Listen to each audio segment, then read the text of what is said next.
Good evening all, or should I say, Guten Tag, Servus heute. Welcome to Ozicar Turbo Touring Cars. 2 races ahead of us tonight for the first endurance round of the season here at the Hockenheimring. David Haynes here with Nick Scariev alongside me once again with this exciting TCR action. 3 manufacturers in play as we get ready for the first 60-minute endurance round of the championship. They're going to line up like this for the first race up, which is the AM split. Brody Shepherd, Bryce Crawford, Liam Banks, Nathan Verney, Zach Nickel, and Jeremy Bush. It's our top 6 for a standing start. There's John Halloran, Theo Taylor, Cameron Stubber, Max Donnelly, Farron Hancock, and Jake Burgess that make up the top 12.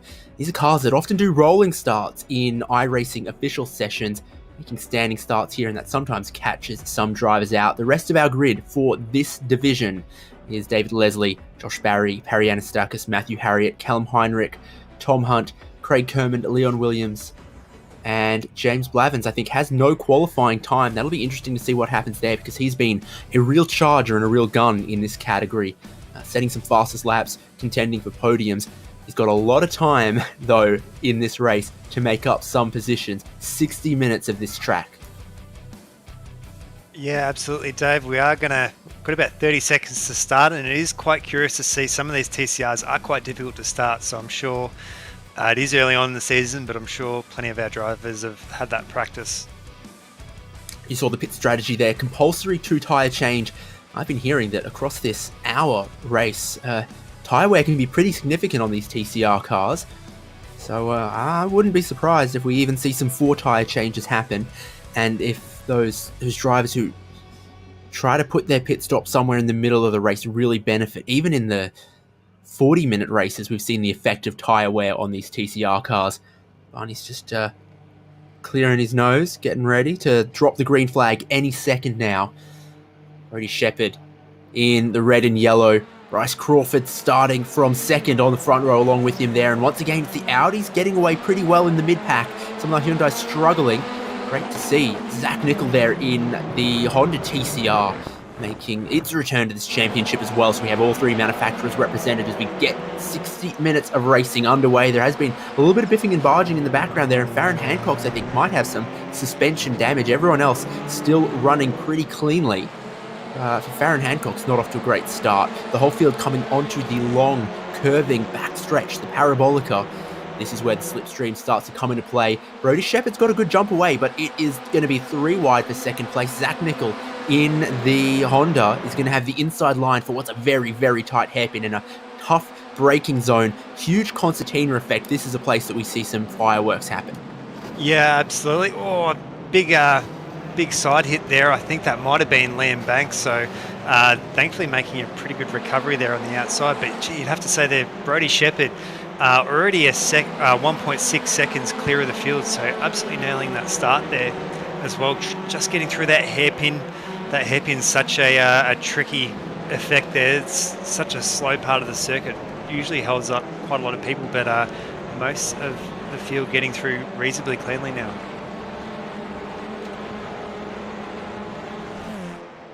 Yeah, indeed, and it's even appear that Farron Hancock has gotten that car going back up to speed. Liam Banks on cold tyres has had a problem though entering the arena section here, and a couple other cars have gone together. All of these TCR cars, regardless of the model, struggle on these cold tyres, bouncing across the curbs, and there is a lot of curb on the exit of that right-hander as they feed into this section here. There has been 3 cars around. Jeremy Bush Liam Banks, and it looks like Tom Hunt are the three cars, the three drivers involved there. How did it all start? Well, it starts with Liam Banks, who, as you can see, was running third or so. He is the first driver around, and the others just can't avoid a sideways car.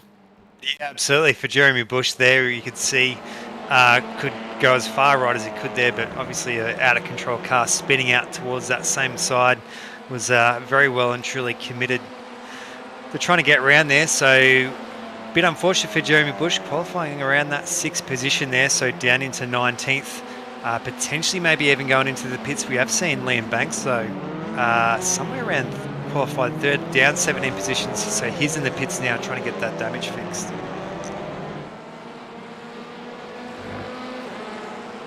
We've got Blacktown Mazda for John Halloran. I was watching the Daytona 24 and one of the LMP2 cars. It's got Ringwood Mazda on it. We need an outer suburban Mazda dealerships alliance to go endurance racing all around the world. Halloran up into third now with some good moves and also trouble that struck Liam Banks. Max Donnelly just a little bit further behind that, so it's 2.5 seconds the lead for Brodie Shepherd. Then in typical front-wheel drive, touring car style, everyone behind having a little battle, not able to afford a mistake. Yeah, absolutely, especially on a track like that, like where we are at the Hockenheimring. Such a wide circuit, different lines that can be taken as well. We can even see a few of these cars just trying to show a bit of a nose. Obviously, not really close enough to be able to make any real impact. But that time advantage there, I think, somewhere over 3 seconds now. So Brodie Shepherd has really not chosen to hang around there. Started on pole and absolutely is thundering away from the rest of them. Yeah, he said "Tschüss bis später" and bid them all farewell as he set some very, very solid pace early in the race. Again, this is the longest race so far in the season. We've had 20-minute races, we've had 40-minute races. This is the first 1-hour enduro up now for the AM class, with the Pro Division with their 1-hour race to follow immediately after. There is plenty of action to come on SimSpeed TV tonight, including looking down the inside here. Zach Nickel gets on the brakes about when you'd expect and gets a little bit of a helping hand from behind Bryce Crawford. We didn't mean to do that. That's what I was talking about on lap 1. Huge concertina effect as they break from 230 kilometers an hour down to an apex speed that wouldn't get you booked in a school zone.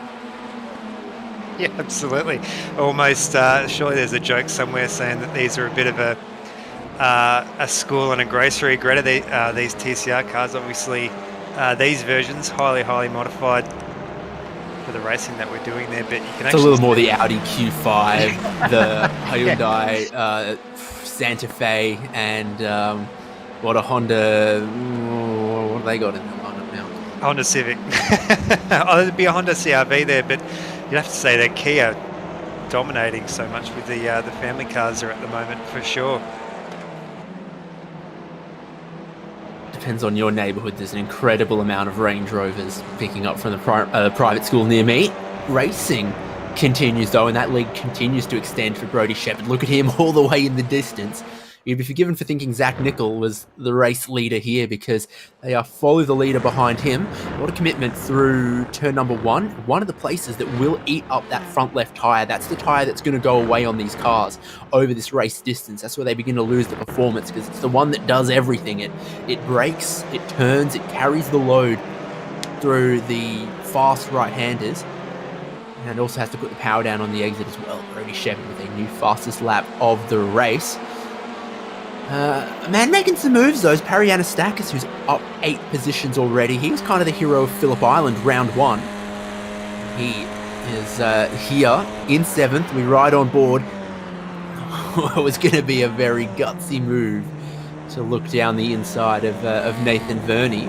Again, you can see that braking just a tiny bit deeper into that hairpin, he would have been alongside, because he did get sort of checked up at the apex there, despite being car length back as they entered that braking zone.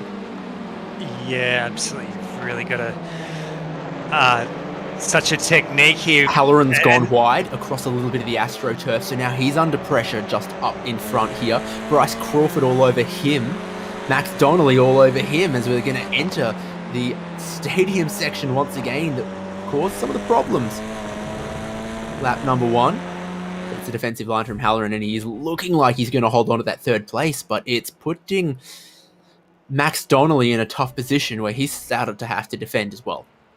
yeah, you'd have to say you can see how much that track narrows through there, and something to really note, kind of what you mentioned there before as well, those anti-cut or the sausage curbing, some might call it there, so much unsettling the car, but we do have those temperature temps right up, and you'd have to say there, if you're a Brody Shepherd, Dave, you'd want to play the long game and try and get away from that rest of the pack.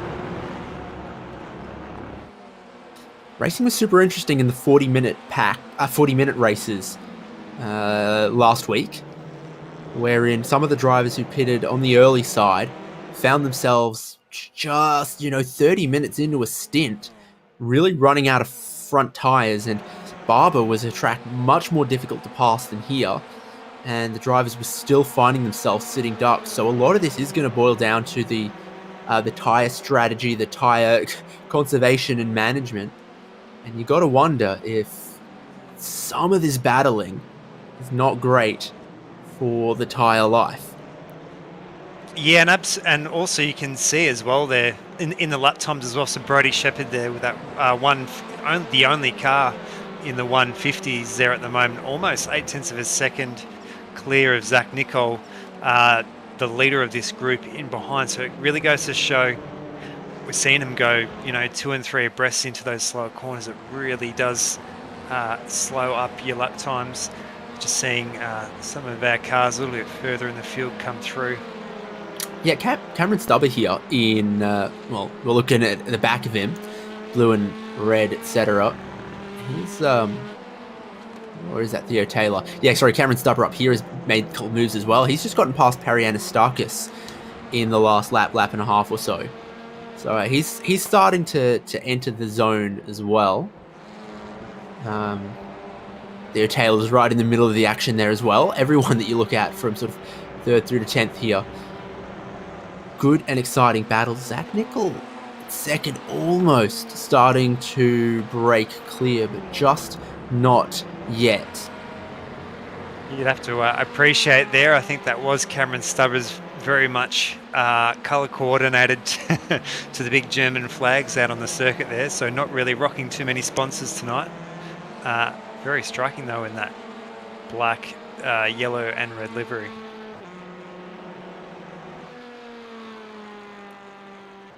Not dissimilar colour palette to your race leader, Brody Shepherd.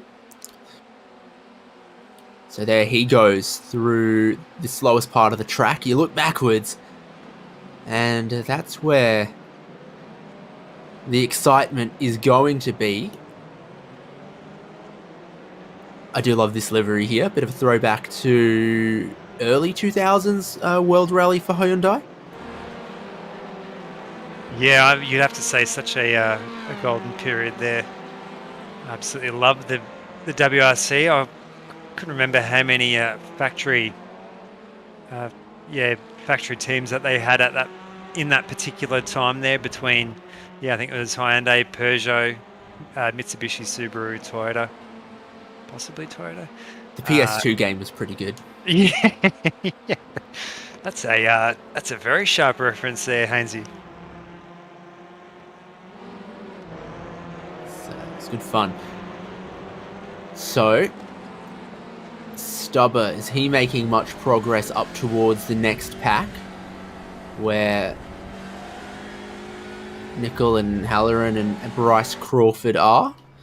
Tom Hunt's not going to be making a whole lot of progress looking like that. The front is very caved in, and I think there's some suspension damage that's not appearing to go anywhere in a hurry. It'll rattle itself to bits if he breaks into even a slight jog. Yeah, he was off in that section there that we saw a little bit earlier where that big accident there that involved Jeremy Bush. I think that was Liam Banks as well. You can see how much it affected Liam Banks, or both of them, right off as well. So you could just see how hard he hit the wall there. definitely breaking that front suspension arm. But even looking back, so Liam Banks has been in the pits for over 10 minutes now. Shows how sensitive they are when you clip that inside wall there. Car. John Halloran, though, right up the edge, right up the inside there. Yep, he's going for second. He's gotten it from Zach Nickel. A little bit of moving and barging there, but it did look like there was a car's width around the outside of Halloran there. So I think that should be considered all fair. Hops a bit of the curb. I don't think the Hyundais can grab quite as much of the curb as that. That appears to be one of the differentiators between some of the different cars here, is exactly their complacency and tolerance for a bit of curb hopping. Yeah, absolutely. Gee, you can just visually see just how strong he is there with Brody Shepherd out in front, and it's so consistent as well. I think the last 3 or 4 laps all have been that 150.8 there, so he's managing that pace and just managing that tyre wear, and he's really goes to show just that consistency over, whereas John Halloran there has to keep one eye on his rear view mirror. He does have actually a little bit of a gap there, about 0.6 there to Zach Nickel in between, so potentially he can be outside of that striking distance from the other Zeg, and you just see the bouncing and as they go over that curbing. Yeah, Nickel maybe under a little bit of pressure right here. He missed the apex in 1, compromised his speed, had to get a little defensive here, which then compromises your run off this segment. You can see Halloran's got a couple car lengths to his back pocket now, and they're starting the line up behind Zach Nickel at the minute. It's Donnelly, Bryce Crawford, the 2 in closest pursuit, and it might be 2 in 2 laps that another driver tries to get down the inside of him at the hairpin here. Do they lean on each other a little bit? Maybe not quite as much as he did with Halloran. At the outside is a successful defense for Zach Nickel. Yeah, I have to say though, for Bryce Crawford, you could see how much he was almost at walking pace, having to wait behind these two. So really is a bit more of a game of just trying to sit in and wait, especially in endurance like this. Still roughly around, you'd have to say, approximately 25 laps to go there as Brody Shepherd comes across the line, so there'll still be plenty of time to chip away at it. Yeah, and except for those with damage, no one has been game yet to try to clear their compulsory pit stop. It's a compulsory pit stop, but the level of degradation to the tyres near enough mandates it, and strategy very much going to be driven around trying to avoid unnecessarily long stints on the tyres where you then become that sitting duck with a big delta between the grip your tyres are giving compared to those around you. You can see all the way from Max Donnelly, Bryce Crawford and Nathan Verney all taking completely different lines there through that turn 1 sweep. Or even that's a bit of a technical corner, but it's definitely not the sharpest one, and you can see how much Max Donnelly there is right under that rear wing there of Zach Nickel there, so he's definitely planning on making a move. Almost side by side though, even before they reach the braking zone. Yeah, good overlap, but then Zach Nickel gets in just a little deep, and then he's going to get helped to the wrong side of the curb there by Max Donnelly. That's going to help Bryce Crawford through as well. Got to get in there a little deep and then point it to drive off the corner. Appreciate that livery there of Zach Nickel there. The tip of the hat to Jeremy Clarkson from Top Gear. I think that was a very early episode though when he did that livery, so it's a bit of an inside joke when you open up the rear doors and yes, just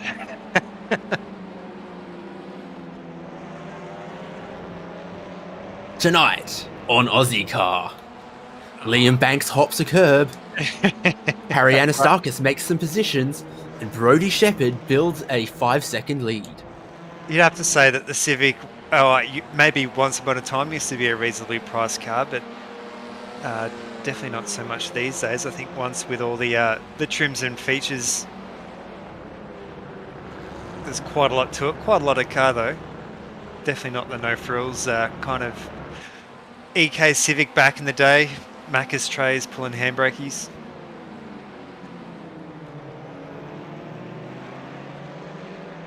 Yep, indeed. So, as we're now starting lap 10, running on lap 10, I think you're starting to get an idea of where race pace is at for the different drivers. Some, like Zach Nickel here, appear to be beginning to struggle a little bit with the front grip and being able to consistently get the car to the apex.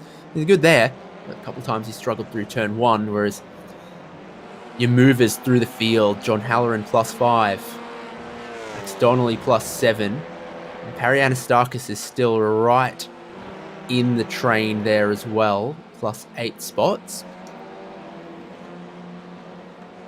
And Stubber going backwards a tiny bit. Theo Taylor maybe coming forward. They've converged here in their own little battle for 8th place.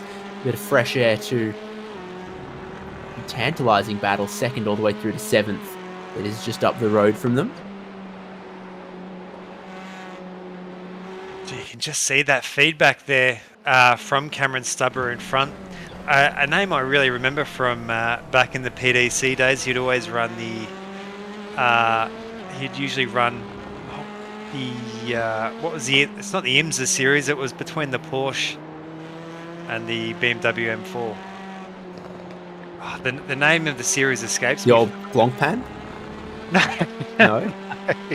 No, what was in PDC? You had the touring cars, and then what was the faster cars in the touring cars? GT4. Oh, okay. Gee, how easy I remember Cameron Stubber there would be in the Porsche and would absolutely always be a contender for the outright winnings there. But yeah, definitely in the mix here tonight in the TCR. Not something that I've really seen him try his hand at before, but doing quite well up inside that top 10 position.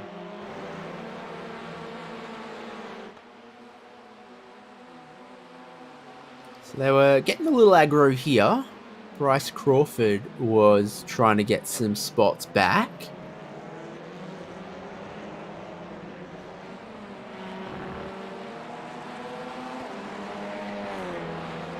Halloran managed to pull back a little bit of the time to Brodie Shepherd, whose last lap might have looked just a little off. It's all stabilized at the minute, I think.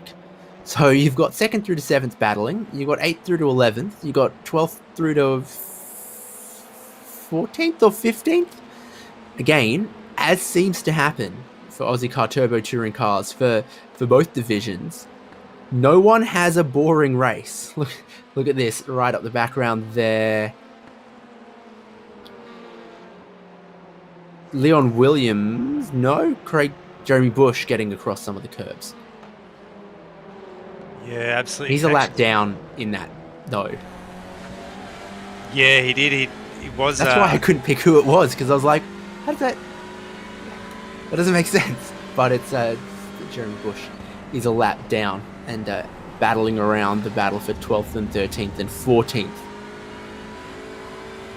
Yeah, absolutely. So did have to take about a minute of repairs in the pits from that earlier incident. So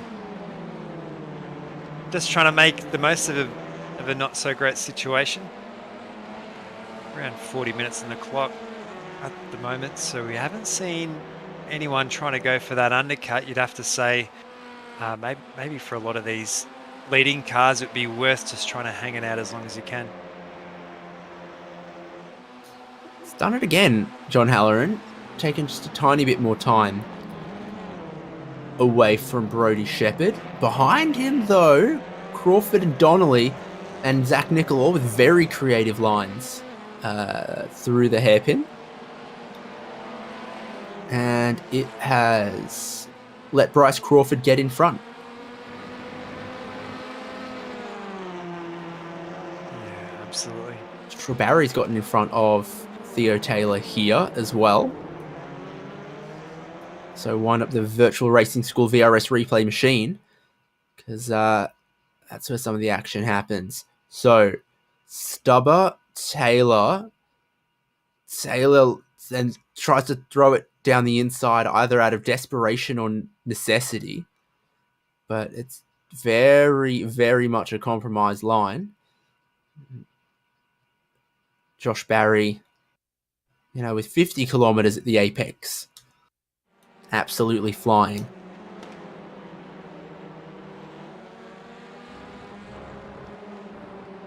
Yeah, definitely getting it done, and everyone just seems to be sitting in there. You are right, though. Cameron Stubber's leading that big train there of about 4 cars or so. Another person leading a train, though, an even bigger train.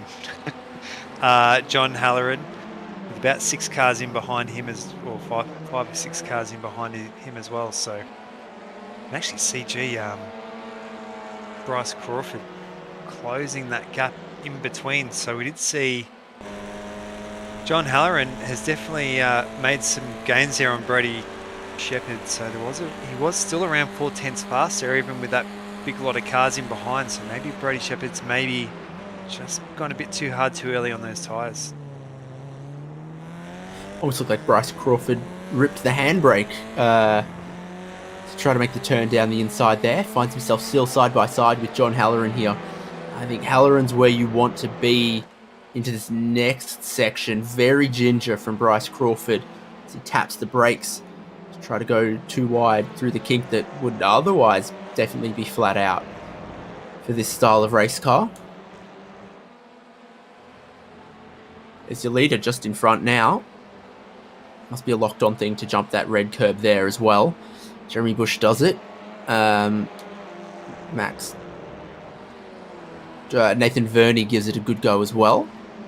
This narrower section under the view of all of the stadium seating.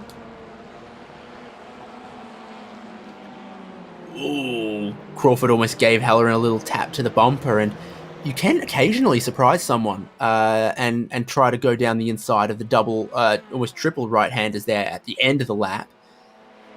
For Crawford, he ends up on a compromised line. Too wide down towards turn 1. Got to be so careful of the curbs. It costs you huge time to do that. And for Max Donnelly, he's not gained anything. He's just lost a lot of time, a lot of momentum. And Zach Nickel then looks down the inside of him. Harry Anastakis wants to get opportunistic as well. So things heating up again as we're probably only 1 or 2 laps away from a lot of drivers thinking about pitting. Theo Taylor is an early taker on that one. You can see in just a short space of time there how much that's given that little bit of an advantage there to John Halloran, even though having that really slow lap 13 there has actually cleared him out a little bit. They were taking all kinds of lines there, very deep inside line there by Zach Nickel. He jumps back into the draft train though.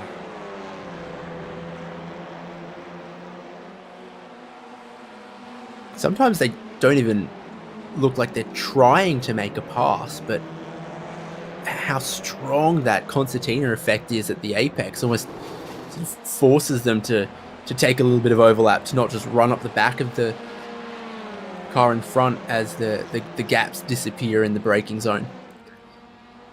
So anyone going to react to Theo Taylor? Anyone think that going a little early will get them some track position that they might be able to hold on to? Yeah, absolutely. We are going to cut to a race replay here. It is Cameron Stubber out in front. I think that was David Leslie in behind. Josh Barry there. Oh, super deep. Yeah, so Joshua Barry, by the sounds of it, over race control, he's going to take a penalty for that. You can see him pulling into the pits now. So yeah, just Josh Barry this lap around. Is Anastakis trying to take a look at Verney immediately behind here. It's tempting, but it's a tough place to do it, because then you go through this complex of 3 apexes that then sends you on to the longest flat-out stretch of full throttle on the track, and you can see how much space and time these two have lost to the pack in front from Ariana Stakis trying to have a little look there. He'll stay with it. Maybe no, breaks a little early to the hairpin. Ducks underneath. Again, side by side. Could be costing this pair.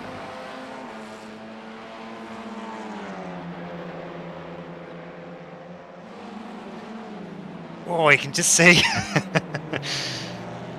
Oh, I think he's almost overcooked it there and run it so wide. Oh, trying to bit of spatial awareness there in between Barry Anastakis and that car in behind there. So doing a great job there, all the way up into 6th place. I think our biggest gainer in the field so far.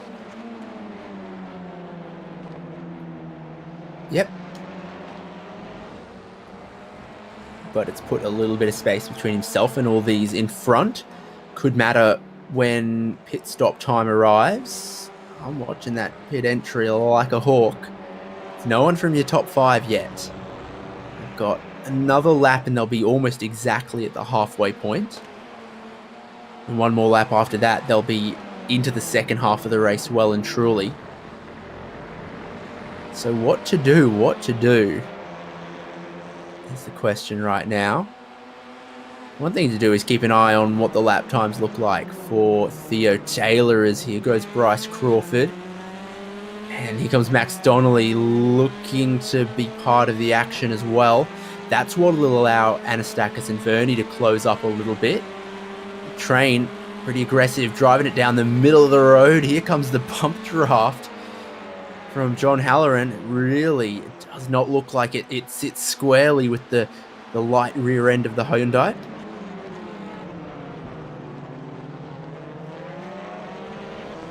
You can see even again Zach Nickel going for that really, really sharp apex through there. Doesn't really seem to lose too much time. You'd have to say though for Zach Nickel just sitting in and just almost having to wait it out for these three to sort themselves out there. I think that was a car in the pits there of Callum Henrik there. So one of our first proper pit stops here in between, I think between himself and Joshua Barry did take it. It's only Theo Taylor and Callum Heinrich in so far for the strategy. So at about now, 60-minute race. It's 30 minutes, 20 seconds to go. A little bit less as they come to pit entry, a little bit less than that as they leave. I reckon this looks like no pit entry there. So your race leader Brody Shepherd carries on. His gap, his lead down from a high of 5 seconds to about 2.2 at the moment. Was Halloran closing that up. Now it's Bryce Crawford. All of them stay out. You can see we've hit that exact halfway mark there, so you can probably imagine a few people really starting to get through their tyres, but obviously needing enough in the second part of the race here as well. So Shepherd out to Crawford over that 2 seconds at the moment. So we have seen it come down. So it was hovering around that 3.5 seconds, but it has come down actually quite significantly, especially even through that hairpin section there. So you'd have to say if you're Brody Shepherd, maybe now would be a good time to start thinking about getting those pit stops away. I'm thinking we might start to see him, and maybe even quite a flurry of activity on pit lane. Almost everyone's last lap was more than a second away from personal best. Side by side for third here. Halloran trying to carry a lot of speed round the outside and does so successfully. So the tyre drop-off has already been more than a second. Zach Nickel shoots to the inside there as well. There is an undercut to be had. Sure, the tyres go on relatively cold, but after a lap or so, they'll give you the opportunity for an advantage. Max Donnelly Looks like he'll be the first driver from the top 10 or so to jump into pit lane. He does so alone compared to everyone who's racing with.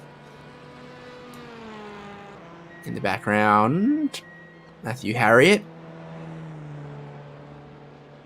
Yeah, you can really kind of visually see just how spread out they are across that top 10. You'd have to say that was almost about 10 or 15 seconds even between Max Donnelly and Matthew Harriott there. So there's less than a second here now, as Brodie Shepherd has gone from a lead of 5 seconds to 3 seconds to 2 to 0.8 seconds.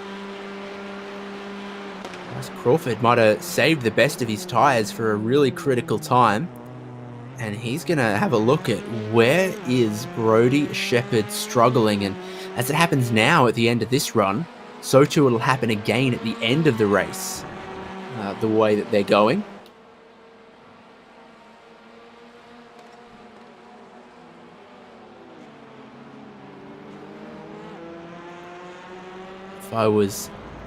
If I was Bryce Crawford, I'm doing the opposite of whatever Brodie Shepherd does at pit entry. Yeah, absolutely. You can see he's right up on the back now of Brodie Shepherd. Brodie for sure will be feeling it. Even just running that little bit wide there at the moment, though, not defending too sharp, choosing to take that wider apex in, but it'd be quite curious now whether or not he's going to choose to go into the pits. Looks like it. And again, Bryce Crawford is going to do the opposite of what Brodie Shepherd does, which is pit. Now here's Halloran, Nicol, Anastakis, and Verney continue. That means there's only now 4 drivers left yet to have entered pit lane, and it is Crawford, Anastakis, Verney, and Cameron Stubber. But what is Stubber doing? Stubber's carrying on as well. Yeah, absolutely. So maybe might be a bit of merit left in that long game, but you'd have to say just trying to, as we were talking about before there, they're not really like a radial tyre like we've seen in maybe something like the Skip Barbers or the MX-5s, that these TCR tyres are actually quite soft and wear through very quickly. We do have a bit of a graphic up on screen at the moment for pit stop time. And right out in front there of Zach Nicol. So big flash of the lights. He's not too impressive. Might have actually damaged Brodie Shepherd's car. Yeah, what's going on for Shepherd? Was that crabbing? He's stopped and he's towed from the race lead to a pretty horror pit stop. Brodie Shepherd has a big problem. Yeah, and he's towed as well. I think they can only really tow forward of the circuit as well, so he's towed like just outside the pit lane. So that'll be a long tow session. Surely that'll put him all the way back. But it did look like he had rear contact. So this is the replay here. This isn't live pictures. What is going on?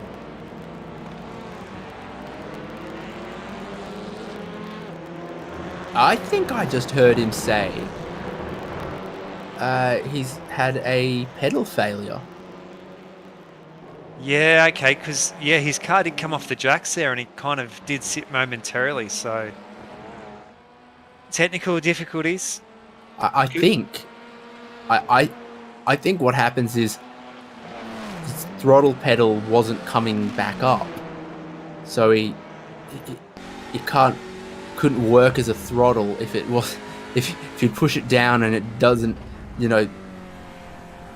spring back up. Regardless, he's had a mechanical problem. It's put him out of this one, and it doesn't sound like something that is particularly easily resolved. I mean, it's just one race tonight in this category for him. Something's going to take some fixing.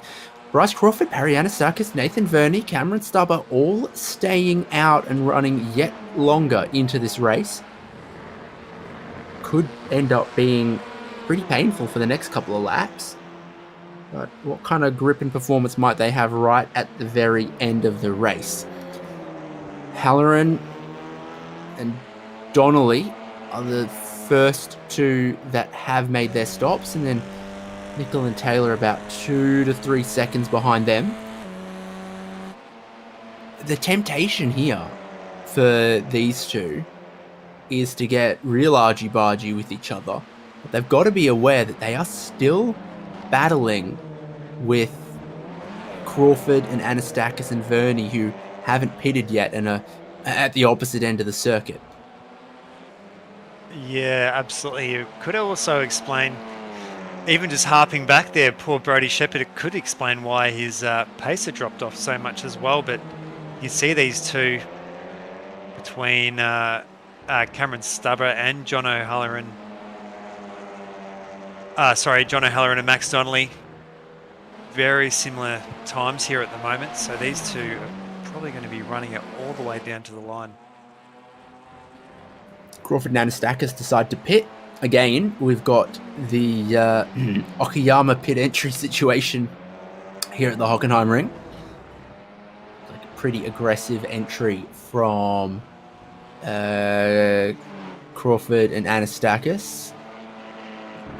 They're joined by Cameron Stubber, leaving just Nathan Verney, sole car out there, not to have stopped yet. Verney's personal best today is 51 flat. His last a 52.4. So he's 1.4 seconds away from his best right now. He's got to hope he has some real flash performance in the final 20 or so minutes once he does take his pit stop. Rejoining, you can see that running long hasn't necessarily helped Bryce Crawford get an overcut. But right at the end he will have. Well, the tyres are 3 laps fresher than those in front of him right now. That will continue all the way for the remaining stint here. Donnelly looking for what could be the net race lead down the inside at the hairpin here.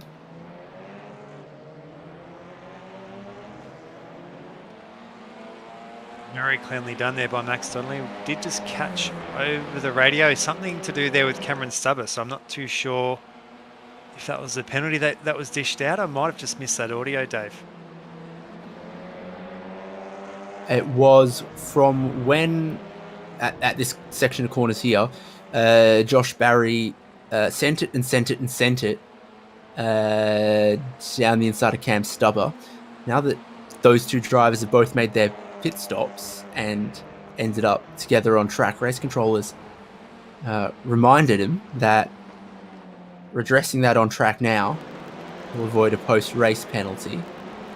And that looked like this. I think Cameron Stubber almost a little bit disorientated there, trying to work out which direction he was going. So good work there by Joe Barry getting that position redress. He'll be able to have another crack at it. Nathan Verney remains the sole driver allergic to the pit entry. Zach Nickel with a super wide line through turn 1 there. That's one of the things that looked like he was struggling with early on. Early goings too as well. Some personal best lap times coming in here now though for the drivers on their new tyres. Max Donnelly's just gone personal best. Halloran was close. Zach Nickel just did a personal best. So these new tyres they've got, a bit lighter on the fuel now. We're deeper in the race, I think. And they've got some new tyres that have just come into their window. So these drivers right here who've made their pit stops are flying, really eating 2 seconds a lap out of Nathan Verney. He needs a rabbit and every other magic trick to pull out of the hat in the final, however long it's going to be for Verney, because he's losing big time right now, being undercut by everyone that he was battling with here. Yeah, absolutely. You'd have to say whether or not he was just trying to go for TV time, but it's definitely not paying off for Nathan Verney at the moment. Might be a bit tricky just trying to work out really how that strategy really works there. We've just seen a lap car give way to Matthew Harriott, so great craftsmanship out here on track. It was Tom Hunt who we saw shorten his RS3 by about 20 centimetres earlier. So he didn't want to do that again. He stayed out of the way. Saw Verney there in the pit lane, on the jacks, taking his tyres, and he's still got time and time and time before that service is going to be done. Donnelly, Halloran, Crawford, Anastakis, all of them are going to be well past him. Verney just leaving pit exit now. Theo Taylor goes past as well. So Verney's in 7th. About 6 or 7 seconds away from the lead. Yeah, absolutely. We're just having a look. No guts, no glory, though. He's really pushed the boat out in the first stint. Now it is hammer and tongs for the second. Yeah, almost maybe giving a bit of a hint. You'd have to say maybe a few of the pro drivers just having a bit of a look and kind of getting their head around what kind of strategy really works best.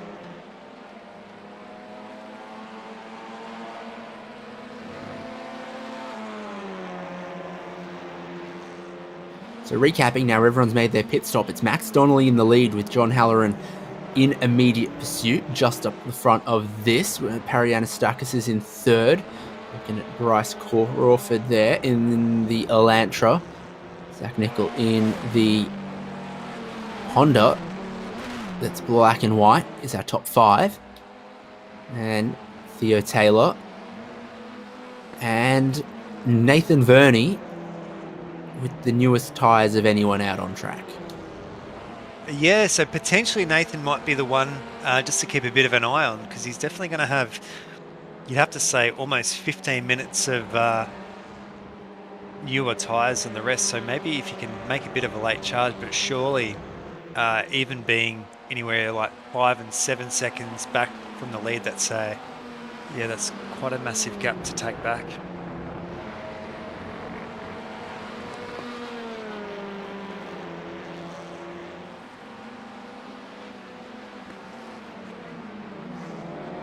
Last lap time for Anastakis was something, as you see everyone's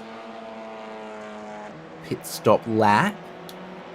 You kind of invert that for what their tyre age is right now. Yeah, look at that. 49.9 for Anastakis. I think he took some liberties with the runoff in turn 1 and some other places, hence why the lap that he did last was somehow 6/10 faster than his fastest lap. It's Farron Hancock's and Matthew Harriott. They both try to slip through off Jake Burgess for 11th, 12th, and 13th.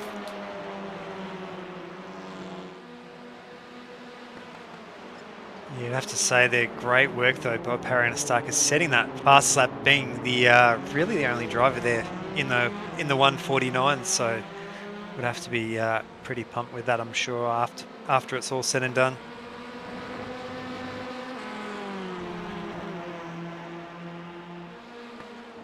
You got the taxi and the WRC here.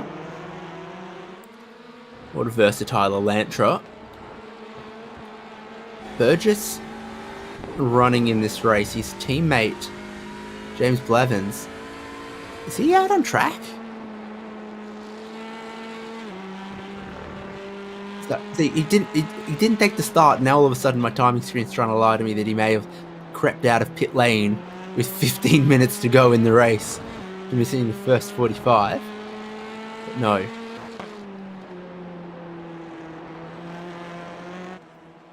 So a little more on his lonesome, Jake Burgess, than he's been in previous rounds. Anastakis and Bryce Crawford not done yet, and as they keep up their little fist fight, they are still catching Donnelly and Halloran for the lead.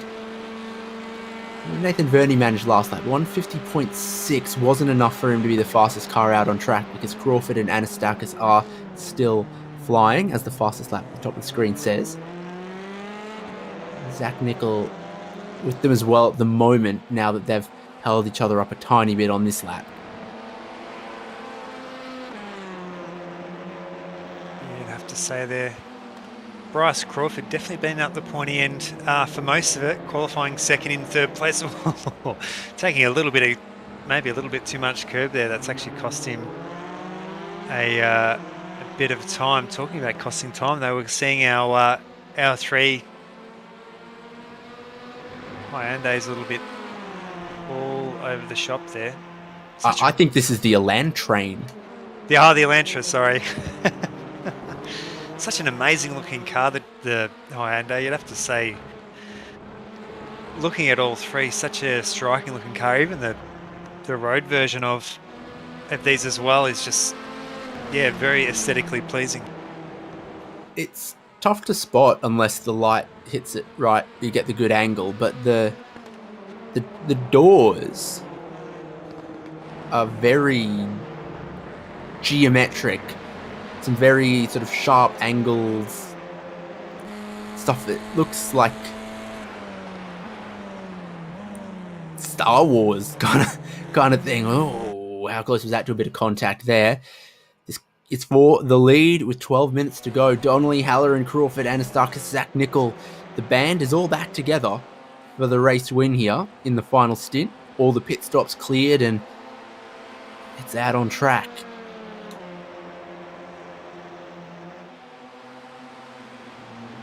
Yeah, it is. You can even see that pace even increasing just a little bit more. Quite a few drivers there in that 150 zone there at the moment. I'm just casting my eyes back to Nathan Verney there on those new tyres. Has not really capitalised too much with a 151.6. So yeah, somewhere in the mid pack when it comes to speed. So not really working out with that overcut strategy.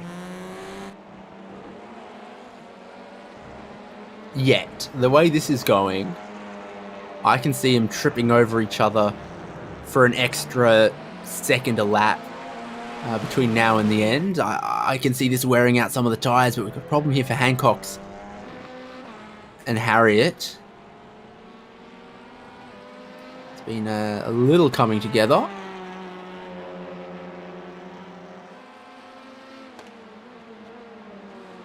Yeah, we are going to cut to a VRS replay on that.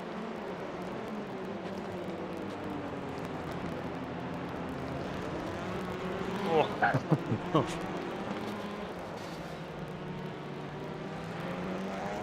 Almost looked a bit like two Hyundais fighting for a car park then, but yeah, around Christmas time at Westfield. Yes, exactly.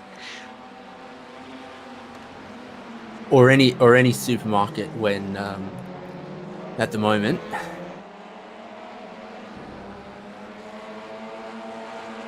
So the action's still on at the front here.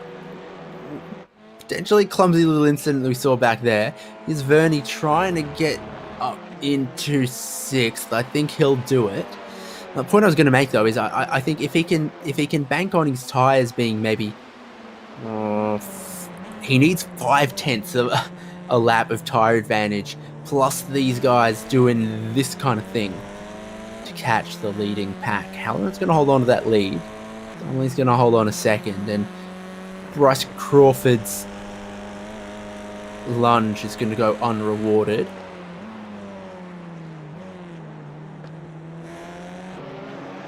Nickel's been looking either side of the bumper of Anastakis lately.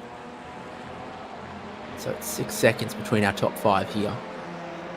And Nathan Verney and Theo Taylor. And less than 10 minutes to go in our endurance round for Ozicar Turbo Touring Cars. Season 7 of the championship in the revival. Reminder that the Pro Division is up after this, and that's typically had a slightly higher car count as well. So, very comprehensive suite of drivers, given these new Hyundai Elantras and Honda Civics, and the trusty old Audi RS3 a wheel.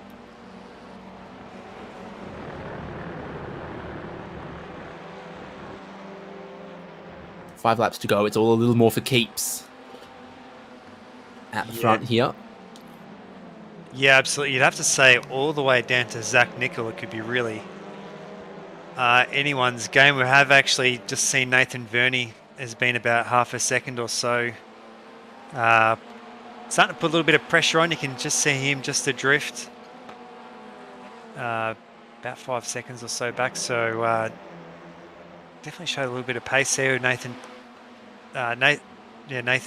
Theo Teller and Toe. They're all three wide, as we've seen much of the way there tonight. Will definitely, I think that is a car in behind, so they're not going to have any part of it. But you'd have to say all this fighting between these is really slowing up the group. Oh, great little overtake maneuver there. Yeah, Anastakis wants to get stuck in. Oh, they get so close to touching, and I thought I was having a little bit of a joke before, but I just looked at it, and Bryce Crawford's apex speed was 39 kilometers an hour on that lap just there. Okay, they're a little side by side and a little squeezed, but that is, I mean, that can feel slow in your road car at times. It feels like crawling in a race car. So they shed almost 200 kilometers an hour in that braking zone at the far end of the circuit. And it's 4 to go, heating up front. Anastakis wants to catch the top two so desperately. He runs a little wide and digs up the dirt. Crawford's gone from challenging the race lead, having the race lead, to back into 5th place in this pack. All 1 minute 52s, 153s in the top 5. Look who's emerging in the background. Nathan Verney's just done a 151 flat to pull nearly a second and a half out of the top pack. So watch him to arrive on the scene in the next lap or two and have tyres that are 4 laps cleaner, younger, grippier than Halloran and Donnelly and those right at the front. Well, you can see Parry Anastakis, very late change of line, then it's almost actually pushed both himself and Zach Nickel back a little bit, so you can just see that little bit of a gap forming in this train of 4, but I'm sure as they hit some of the part, Zach Nickel, they're getting that past uncleanly, so lockup from Anastakis, it seemed like as well. That helped that. New SimSpeed TV feature. Sim rig Gore, potentially. Do believe we have got a picture of what broke for Brodie Shepherd. I think that's what... You can see where that's sheared on the bottom. Brodie Shepherd's broken pedal spring. And that's what's taken him out of the race. It's that his throttle pedal no longer acting as it should. I reckon there might have been some metal fatigue going on there, like you pointed out, that was slowing him up. Then he came into the pit stop, and then it broke. And Stakis ending up in different county? What do they call them in Germany? States. It's like Lande or something. I don't know. He nearly left Baden-Württemberg and ended up in North Rhine-Westphalia, that's all I know. And would be back for Oktoberfest. I think that's about the only German word I know. So heartbreak and spring break for Brodie Shepherd, but not the fun kind in by the lake in Florida. And Stakis and Bryce Crawford, both of them nearly off the track there as they battled over 4th and 5th. It has let the top 3 get away somewhat with 2 laps to go in this race. When they get to the line, John Halloran, Max Donnelly, Zach Nickel looking like our likely contenders for the win here. Verney, has he run out of tricks?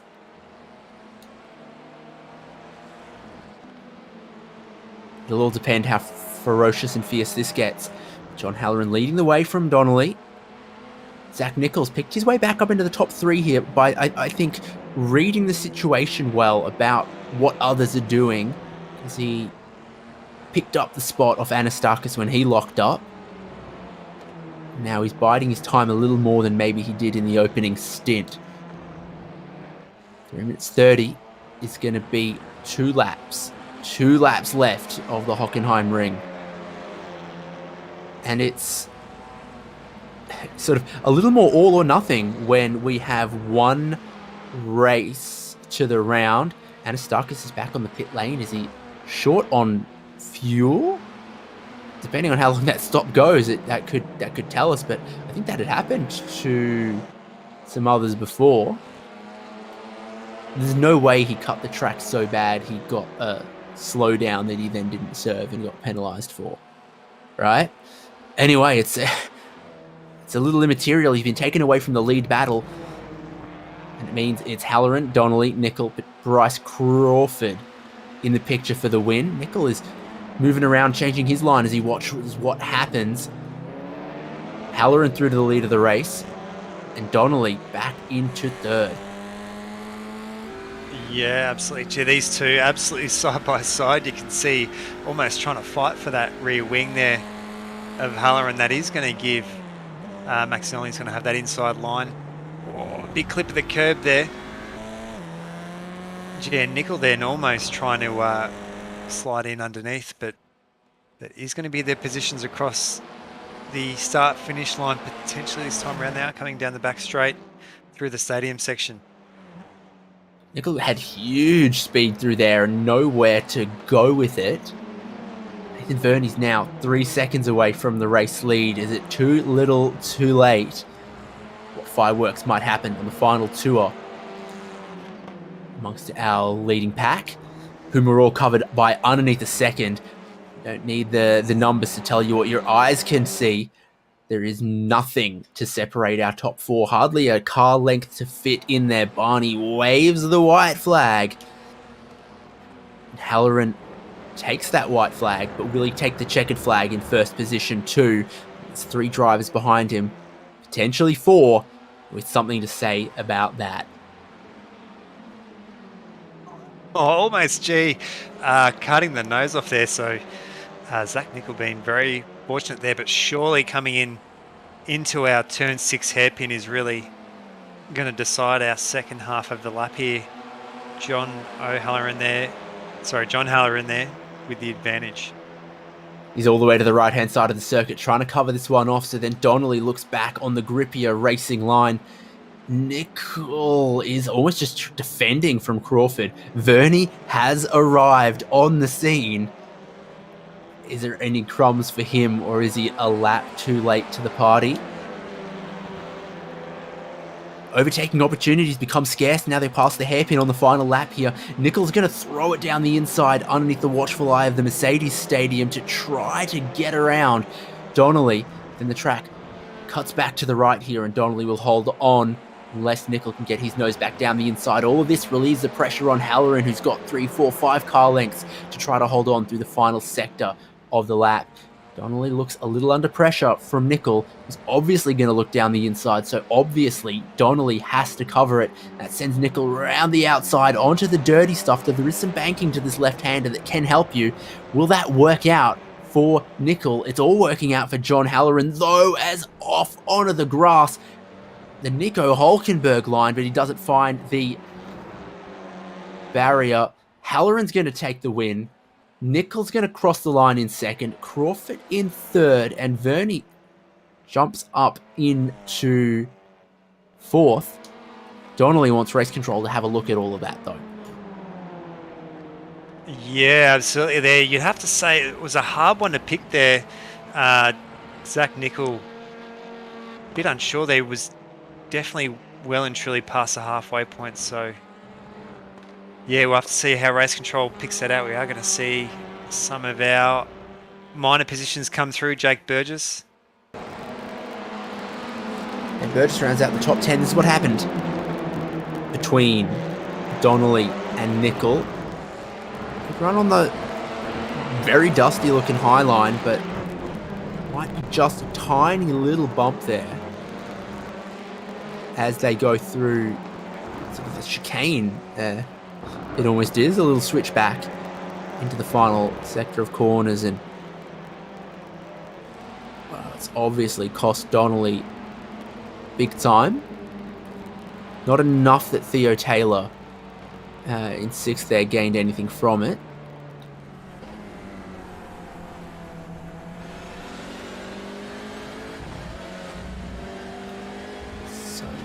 happens.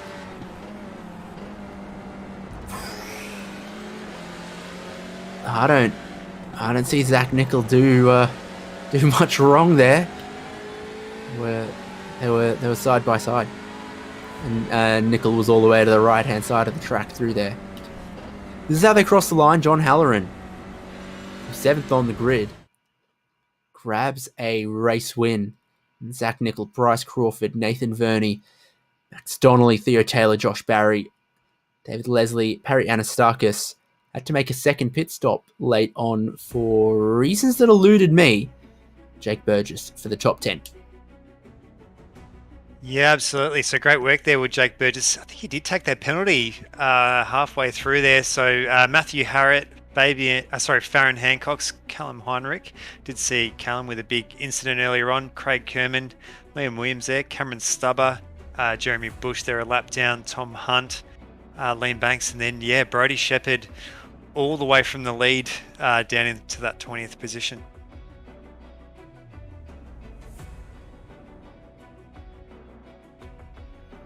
And that was everyone, wasn't it? Because James Blavins didn't take the race start.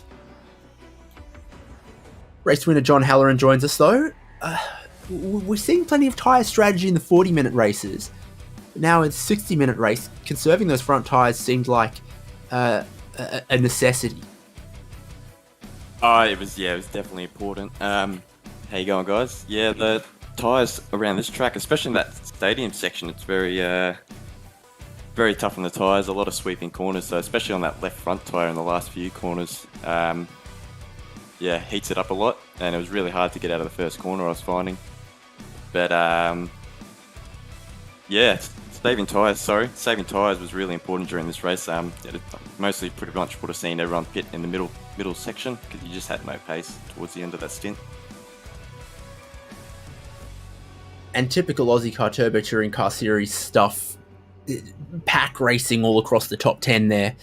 When to go and when to wait seems pretty critical to getting positions, maintaining positions, etc. Yeah, well, I don't know if you could tell what I did, but I let Max go straight away because I knew he wanted to race, so I just sat behind him and just got in the groove. And it was obvious the two guys behind us, Bryce and who was the other bloke behind us, Parry, they were super quick. It was obvious they were going to catch us, so I waited till they got to that 1 second margin when they hit the slipstream, and that's when I took my dive at Max and let them fight it out behind me, and I just held the line that I needed to, and it worked out. Like magic. Well done, congratulations. Big haul of points, of course, with just the one race to the round. It's all or nothing for the endurance round, and you've got some strong points. Yeah, I can't complain. I'm very happy with that. Just a quick shout out to the sponsors once again: Blacktown Mazda, Blacktown GWM Havel, Too Easy Finance, Sim Rigs, Sim Spec Engineering, Card FX, Sideways Photography, and Rabbit and Z. Thanks, guys. Catch you next week. See you there. And Nick, I think we've also got our second place finisher, and he was involved in that super close battle right at the end of the final lap. Yeah, Zach, congratulations there on that second place. You were really, I think, in the thick of it for the entire race. How'd you feel it from your perspective? Oh, thank you, guys. I'm a bit sweaty after that, I won't lie. Usually I just sit down and chill for an hour race like that, but I had to get my elbows out for the majority of it. Had a few close calls diving down the into the hairpin there. But yeah, exactly. Yeah, exactly. You might have to take the dog for maybe a bit of a long walk and let that adrenaline come down. But yeah, congratulations though. Rocking the Civic. We did see that side contact there with Max Donnelly. Did hear him call out on the radio, but sure enough though, that would have to say that your move really did stick there. Yeah, I was a bit worried after when I heard him over the radio. I thought, oh geez, if I've taken P2 out in the second to last corner, I'd be a bit worried. But I had a look at the replay and I feel like I couldn't have done much more. Kind of sent it around the outside and put the throttle into it. But it's a bit unlucky. I think there's a bit of netcode involved, but again, I have to have a look. Yeah, absolutely. Well, congratulations again on that podium result. Second place, great point scoring race there, and a really good result in our Enduro. Any sponsors and people you'd like to thank? Oh, no sponsors, but shout out to mate Stewie. He's been my bit of an engineer across the series, just basically telling me to do all the filthy moves that I've trying to been doing. He's been in my ear the whole race, and so it's good to be in a different Discord where he's not chatting, but nah, he's a good bloke. Yeah, well, congratulations again, Zach, and we'll definitely catch you next week. Absolutely, thank you guys.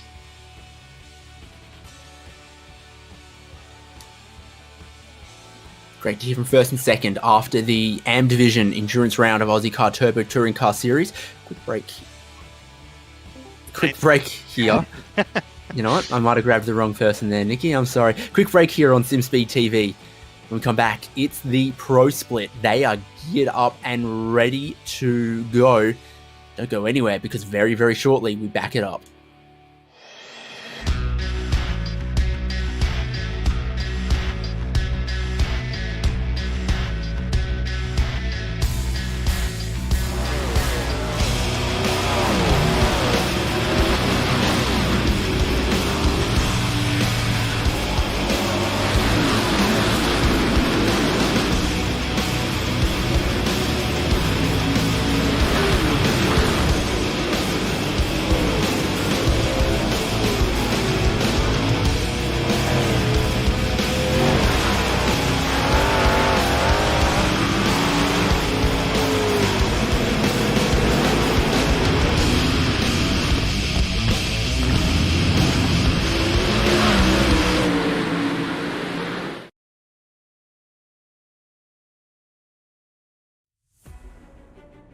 Let's get stuck straight into it. For the Pro Division of Ozicar Turbo Touring Car Series, grid's going to look like this. Braden Martin is on the pole position from Ryan O'Sullivan.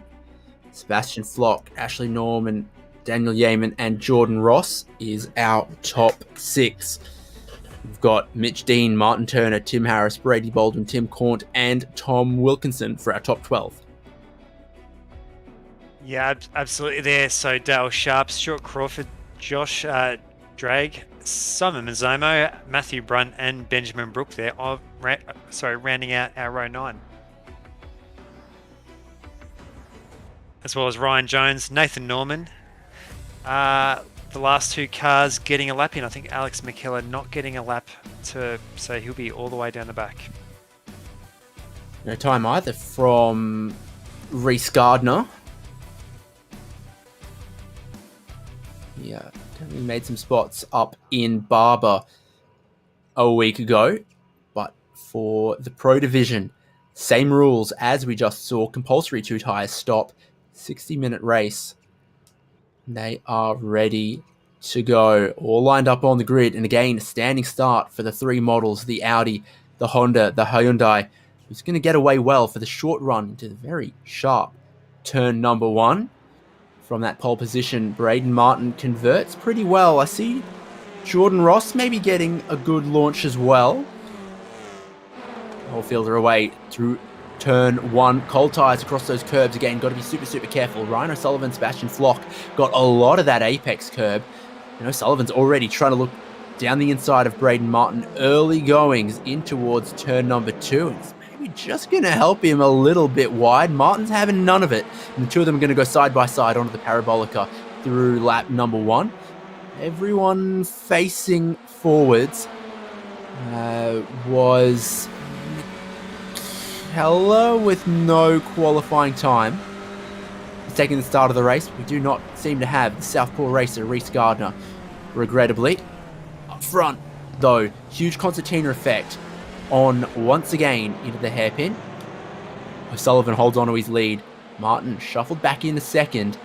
And it looks like Dan Yeaman getting aggressive early and making good on the cold tyres. Yeah, absolutely there. We did see actually Reese Gardner having internet difficulties there. So unfortunately, not being able to make this race, he'd be pretty disappointed with that. Great mix of cars that we're seeing here tonight. Particularly, you can see those 2 Drop Air Motorsports, Synergy car as well, Chicken Up Racing. It's everyone in that pro split here tonight. Chicken up into the gravel a little bit there. Brady Bolden, Tim Corn. So that's Marty Turner, who's lost out a spot or two. Baldwin, another one of those drivers who was quick at Barber a week ago. This is a very different circuit and a different race format. Lap number 1 in the books. Ryan Sullivan's moved from second on the grid to the race lead. All make me feel quite short.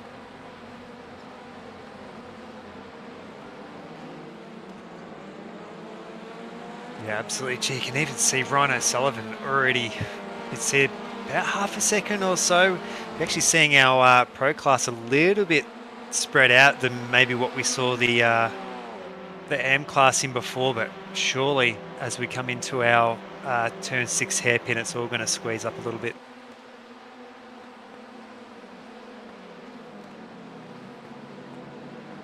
As far as tyre life goes, these drivers would be well aware of what happened a week ago, and therefore the effect that has to this even longer race, the punishment that can come down upon you if you take your pit stop too early and then have no tyres left towards the end of the race. Find yourself under attack. So this could be just setting up for holding the track position towards the pit stops, trying to make your moves later on. I wonder if we'll see anything a little different or a little trickier out of the higher rated pro division here. Aboard into the final sector where the action was on the final lap of the earlier division. Mitch Dean wants some of his spots back. He's got Josh Drake in front of him as the next target.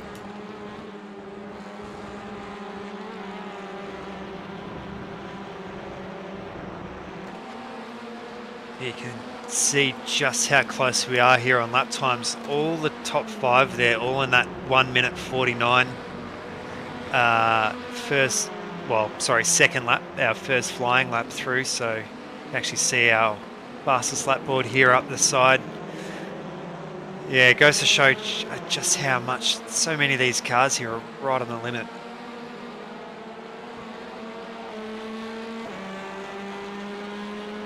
So many cars here that haven't logged a clean lap time yet as well, with track limits, particularly in turn 1, but other places as well. Maybe a little bit of a move as the track curves to the left.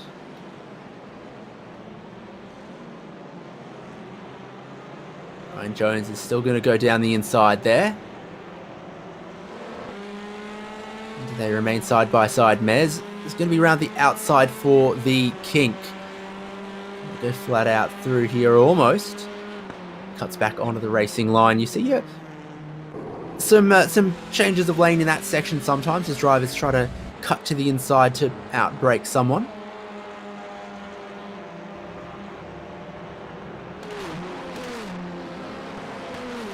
Yeah, you can just see how close those two are really pushing there. I think Ryan Jones almost had me confused as to what team he was on for tonight. See quite a few of the Audis there with that black base and the pink and the aqua there. It does look pretty amazing. I can see why he does do it. He's got that Aldi brand locked on livery.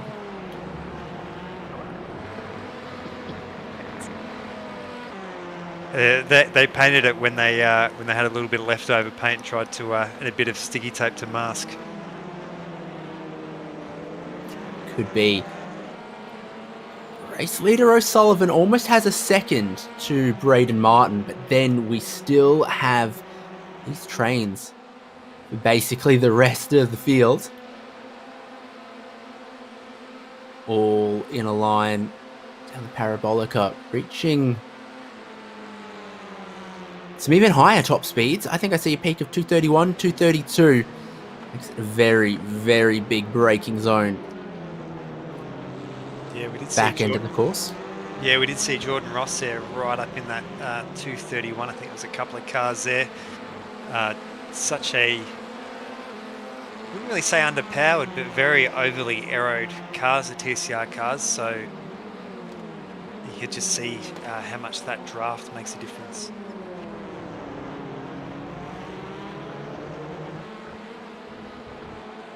More side by side here. Simon Zomo's looking to get ahead of Dale Sharp. And will do so.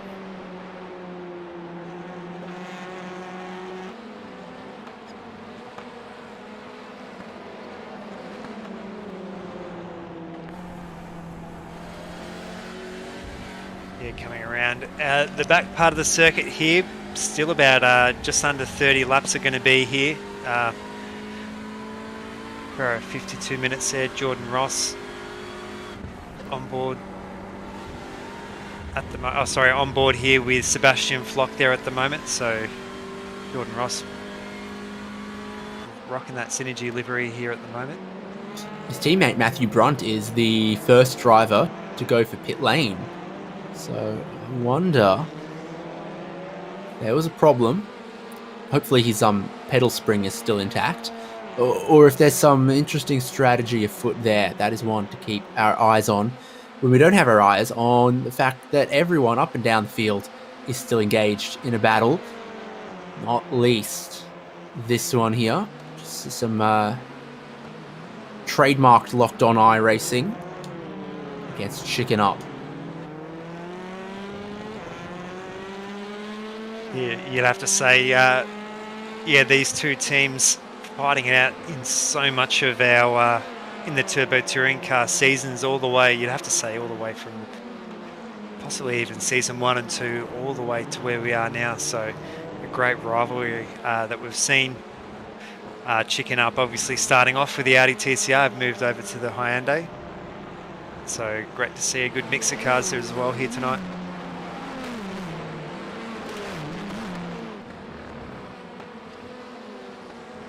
Absolutely. A lot of them almost dropping the wrong side of that curb. See them enter this exciting section of the track. Using the banking at Sebastian Vettel Ferrari World Championship Memorial Corner. O'Sullivan's lost a little bit of his lead up front as well. So there is, again, no one having a boring race right now in our whole pro field here.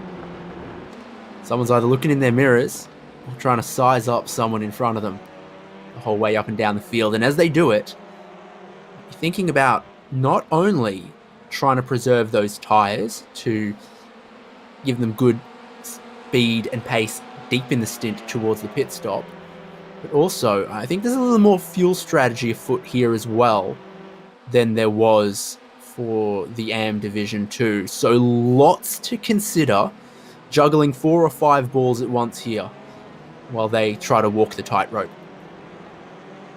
Yeah, absolutely. And we'd have to say there, from our AM race there, no one really choosing to go with that undercut strategy. Everyone really... Oh, we've seen, I think, what car was that? I think that was Tom Wilkinson there in Nick behind Wood. Nick Wood there in his trademark white and orange livery there. Just turning a little bit too soon there.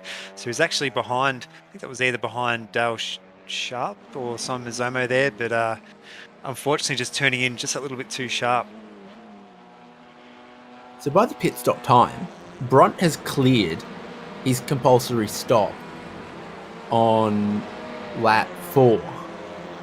So those tyres gonna go 50 minutes? I don't... Is he considering a 2-stop? Put a post-it note on that one, and we'll circle back to what is going on for Matthew Brunt. Because at the moment, that sort of puts him all on his lonesome on a different strategy. Wood having shortcut the hairpin very significantly as he had to take avoiding action of some cars in front. And finds himself battling against Alex McKellar and Stuart Crawford.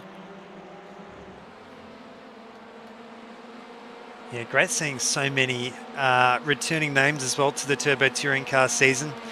we are very much through this season now, but for myself being here, first time being here tonight, great to see so many of those, that really strong core group that put that effort in time after time.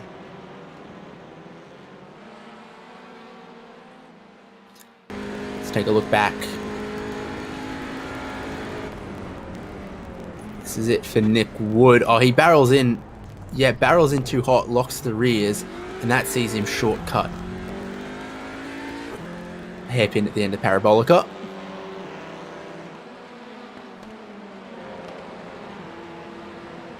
This is up front. Braden Martin, the pole sitter, lost that lead very early, but has still been able to run with O'Sullivan for the moment.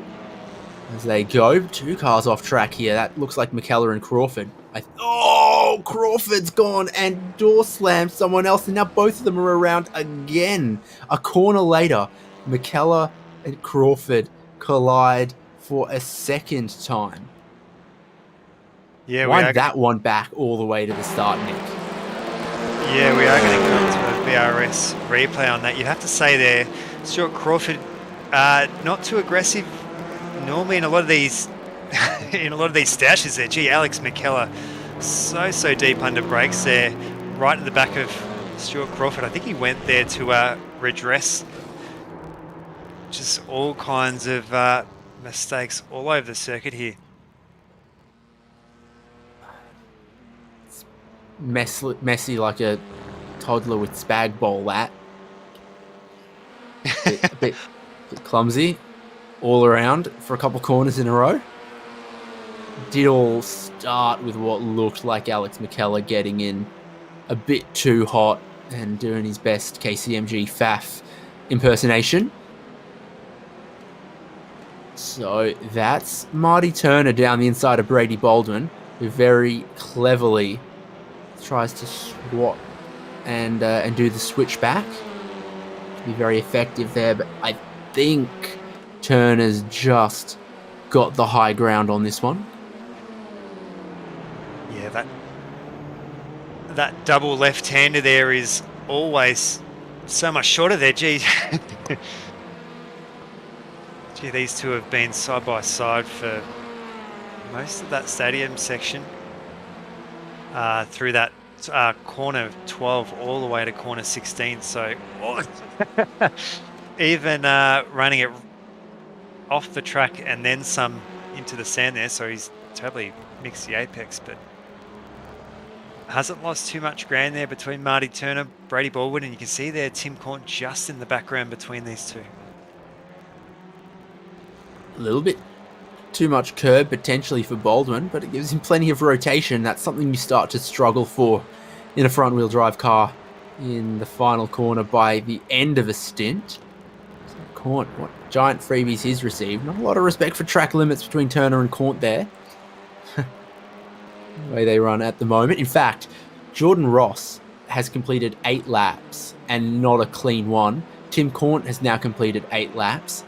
Not a clean one. He's about to complete a 9th lap that's also going to be not clean. So poor track limits at turn 1.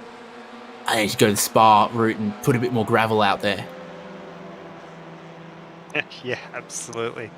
So we're actually seeing quite a lot of our field spread out at the moment. It's all these except for the top 5, where yeah, it's compressing again.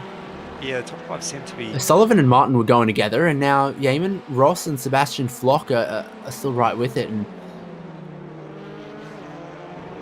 Yeaman got the fastest lap of the race? No, but he might have been the fastest on track last time. So you still don't count him out with a lot to play. Towards the end, as the tyres wear, you see how hard the drivers have been on their tyres and how hard their setup's been on the tyres. And then open up the pit window and see what flies through. And then do it all again for the final half of the race. A lot to still happen between Sullivan, Martin, Yeaman, and anyone else who could still be in contention for the win here.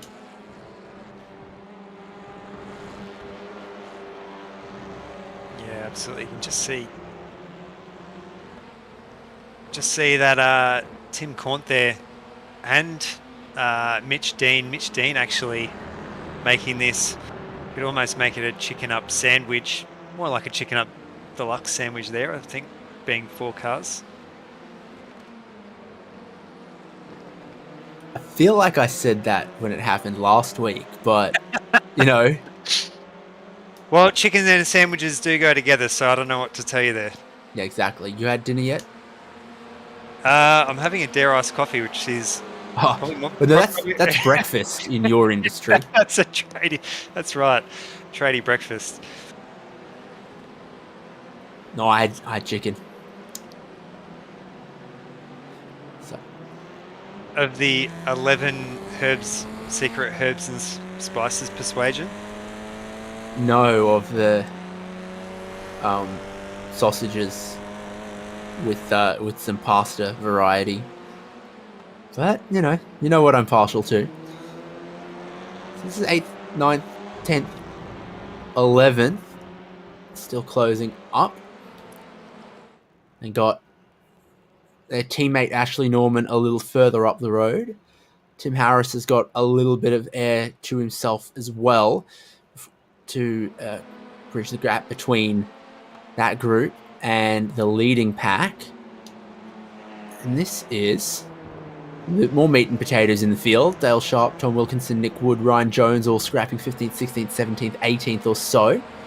And then Jordan Ross all over the track and not on the track.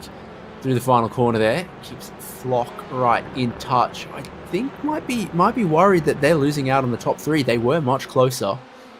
That lap, they've gone and lost a second or so. Norman gets bigger in the mirrors. What's going on for Jordan Ross? Things aren't going so great for his teammate Matthew Brunt either, who hasn't been setting the timing screen alight.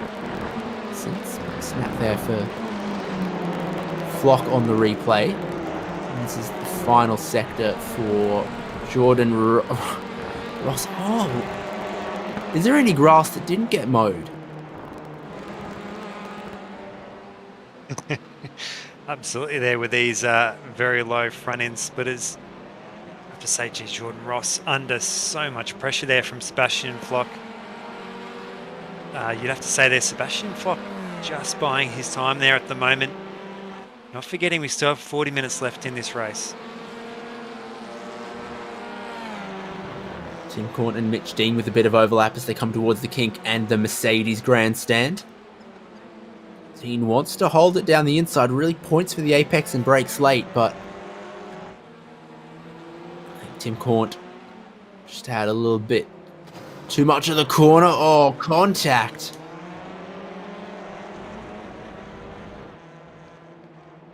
Both making it through there, but also you could just see how hard they were on the brakes, carrying the brakes all the way through, glowing rotors everywhere, but thankfully not too much track position lost there. Just having a look at Nick Wood there. In behind Tom Wilkinson. Let's take a look at that one. There's a reason they built a grandstand right there. And so this kind of stuff, but it all starts at the hairpin. Nick Wood this way, that way. It was Wilkinson and Sharp. Wilkinson of red and black drop bear. Sharp goes around the outside, then has the inside. Probably still deserved a bit of space there on Wilkinson, but then Wood swoops through and grabs one spot. Ryan Jones joins the battle, and you look live. He's still right there. This is 4th, where it's been heating up. We saw Norman and Harris starting to catch this, while Flock and Jordan Ross have now swapped. Oh, Wood and Wilkinson, what's going on? It precedes more problems for Sharp. Sharp ends up also... I don't think he ended up in North Rhine-Westphalia. He might have ended up in Lower Saxony. Gee, how's the I swear we say Stephen Bradbury at least once a week there, but how is the Bradbury pass there by Ryan Jones? You see there all the way behind these three other cars there, has just absolutely picked his way through the field. So they touch once. Oh, Wilkinson. And then was Sharp getting a little deep there, or was that almost... is this the redress caused that situation? Yeah, I'd have to say there's such a heavy impact to the front of that Hyundai.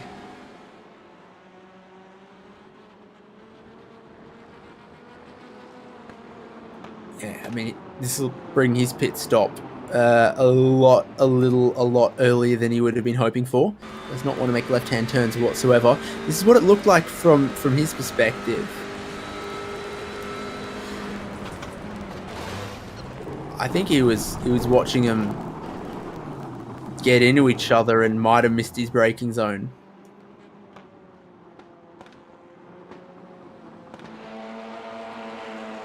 He will have to go for pit lane and earlier than he would have wanted. Would et al. Carry on? Is over fourth.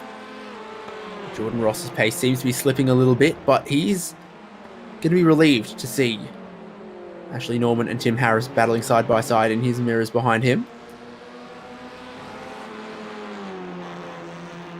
Norman and Mazzomo going to do quite similar.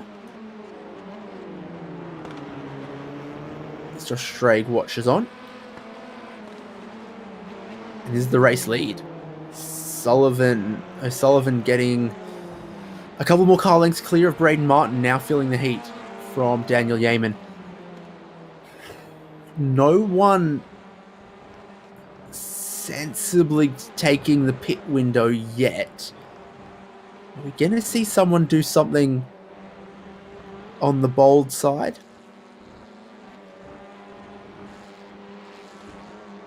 Yeah, or are they all too calculated, too by the book to take an aggressive gamble and roll the dice? Yeah, I'd have to say though, yeah, for our AM class, I think the majority of the field came right in on that 30-minute mark. So many just choosing to split the session in half. Have seen now Matthew Brunt and Ryan Jones into the lane.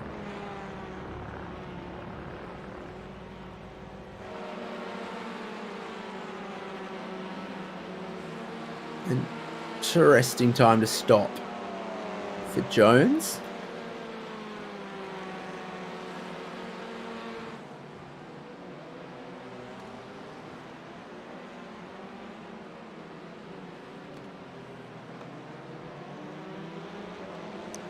I'm watching the top three still underneath a second, because that's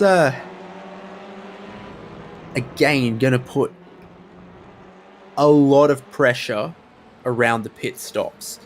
It's a tough-ish pit entry, particularly for Lewis Hamilton, and it's a faster pit lane speed, means you approaching your box at more speed as well, easier to overshoot there. You've still got to maximize that bit of the pit entry where it's an even tighter run through those final corners to get into pit entry, and then trying to accelerate and then brake as late as you can to the yellow cones. So with our top three underneath a second, that pit stop and hitting the mark squarely, all of that will end up being really, really critical. Brady Baldwin stopping now. What an awesome camera shot there. Almost like a bit of the Bathurst flyover. You can see them up on the jacks. Tom Wilkinson pitting too. I wonder if he was still nursing maybe a little bit of damage to the rear of the car there.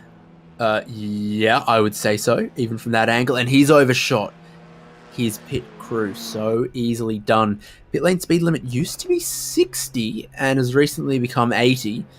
And again, this looks like one of those pit lanes where the fast lane is quite a grippy bitumen, the working area is a much more slippery concrete that can happen so easily.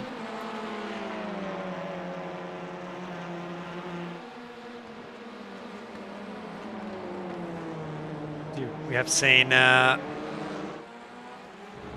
think that is Sebastian Flock there around Jordan Ross a little bit earlier on. So, but these two, he has not really been able to make a run on this at the moment.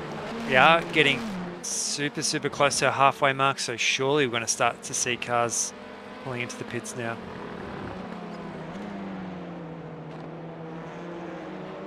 There's got to be a balance somewhere between pitting at exactly the halfway point and pitting 10 minutes later, like Verney did. I think if he'd stopped, if Nathan Verney had stopped one lap earlier, he would have been right in contention for the podium and potentially a win there. He just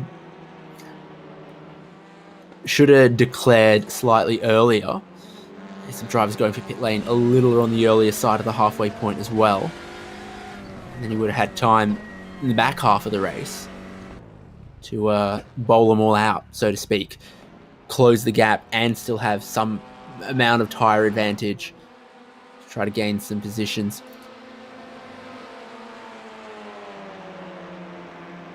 O'Sullivan, Martin, Yeaman, top three continue. But it's Josh Drake, Tim Corn, Simon Mazzomo, and now Benjamin Brock who are on the lane right now.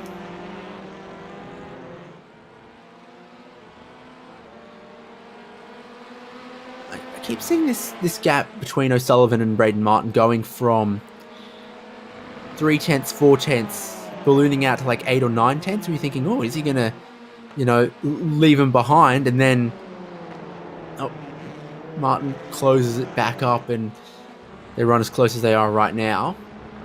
As close as they are 4th and 5th. And actually Norman, Tim Harris still in the picture here too.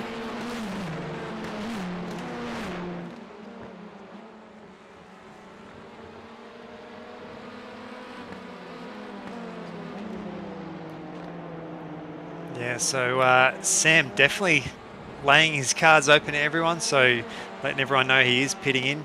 Definitely a safe move there, especially with Jordan Ross in so close in behind. Martin's doing it too from second place. So just before the halfway point of the race, I think this makes sense because, again, you leave pit lane past the halfway point of the race. This is exactly cutting the cake into two slices. There's the world's largest bottle of motor oil. Clean into the box there for Flock. Again, Martin and Harris and Marty Turner and Nathan Norman all got to execute perfectly right now. They're in the lane. Nick Wood carries on.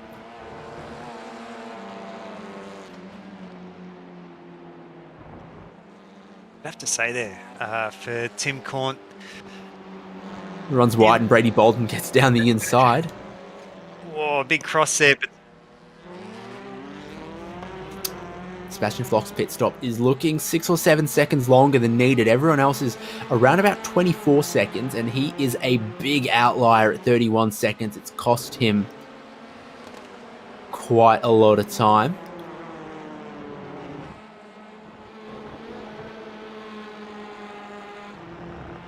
As you can see from the last pit stop time on the column, there's only 6 drivers who don't have a last pit stop time because they haven't stopped yet.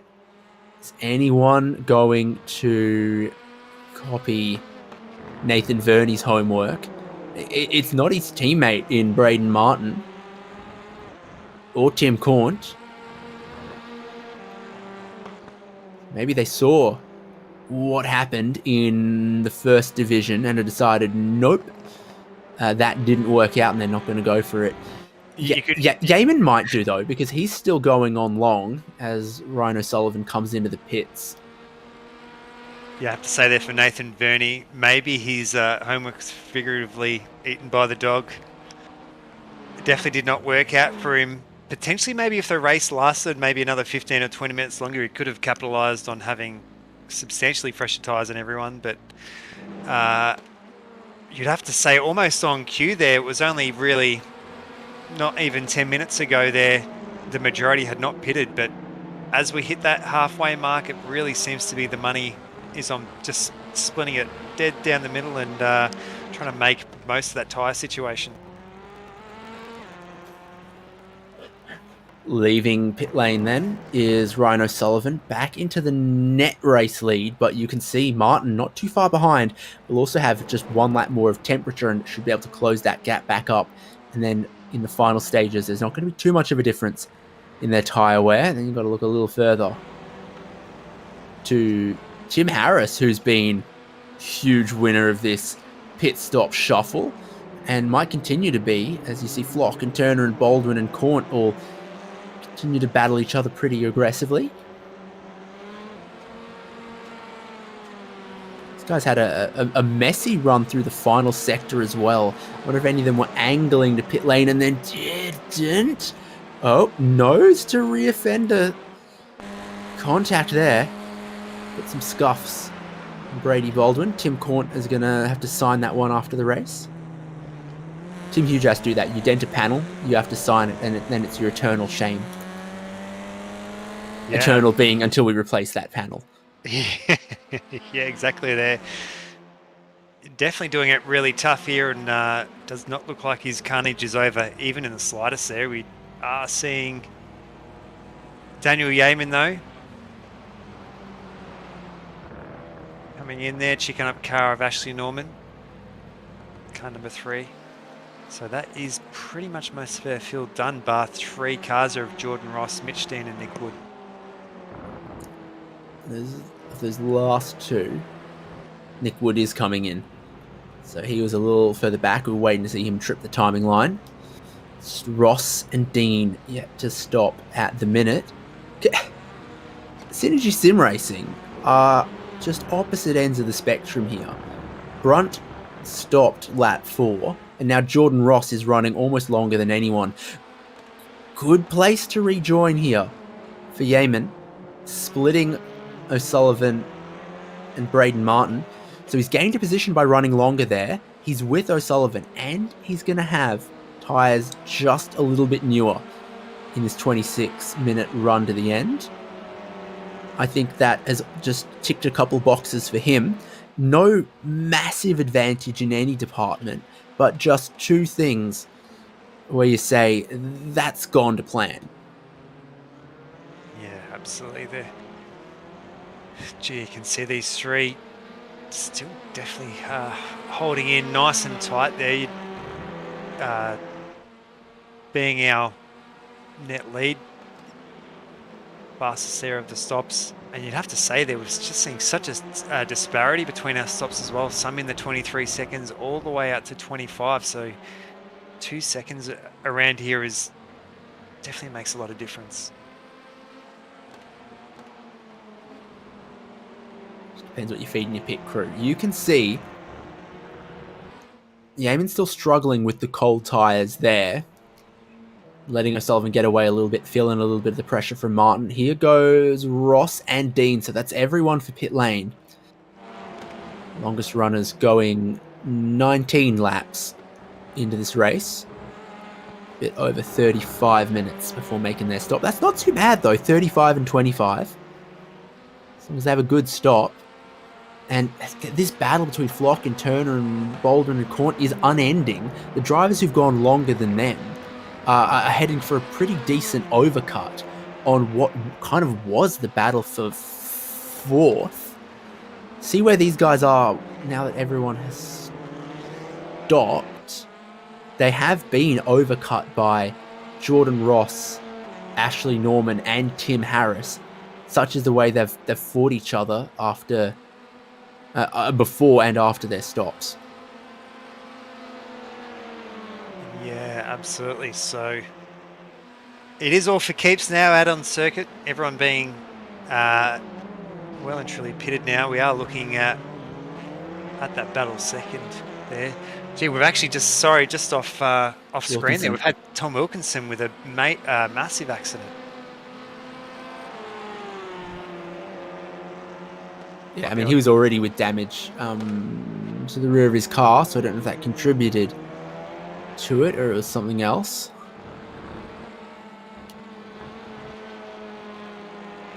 Oh, we might need to take a look. Yeah, just hearing through might be our resident scallywag, Ryan Jones. Potentially the cause behind that. Here's the car in behind. Have a bit of a look there. You see Ryan Jones getting a really good run there onto that pit straight as they come through that turn 1 kink. Oh.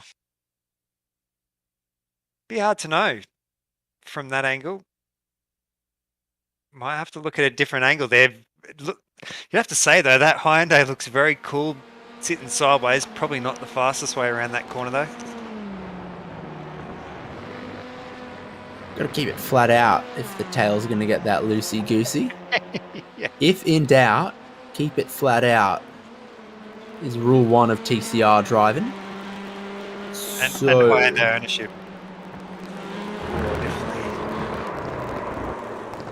Was definitely in there nice and close. It was a bit of a hard one to call. I'm sure the race stewards will have a good look over that.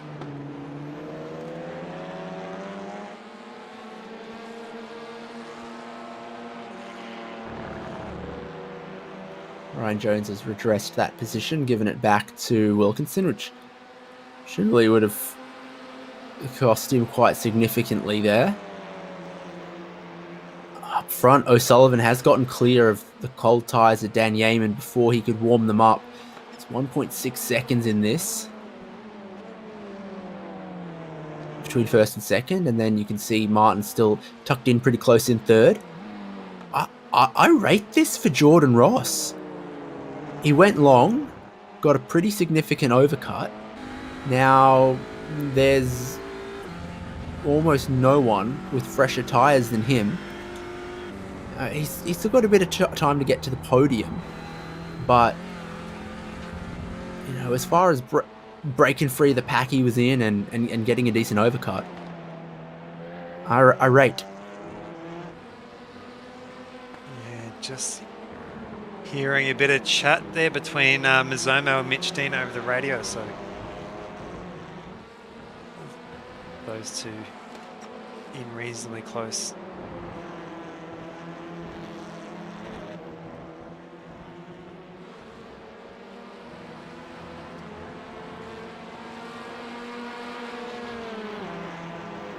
Seeing, a lot of the chicken up cars in, not so much the carnage, but they're definitely getting the elbows out. Definitely tactfully around the circuit here at the moment.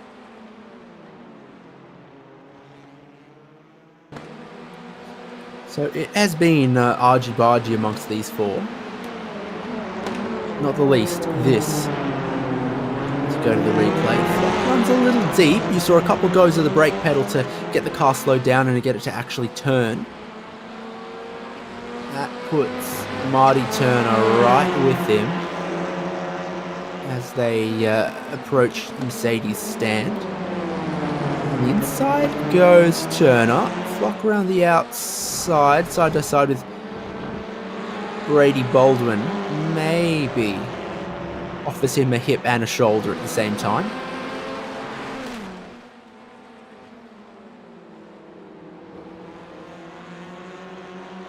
You'd have to say there, though, Tim Corners absolutely capitalised on Sebastian Flock and Marty Turner getting right into each other as well. So great run, though, by the Locked On lads, both themselves and Chicken Up Racing, with quite a few cars in here tonight.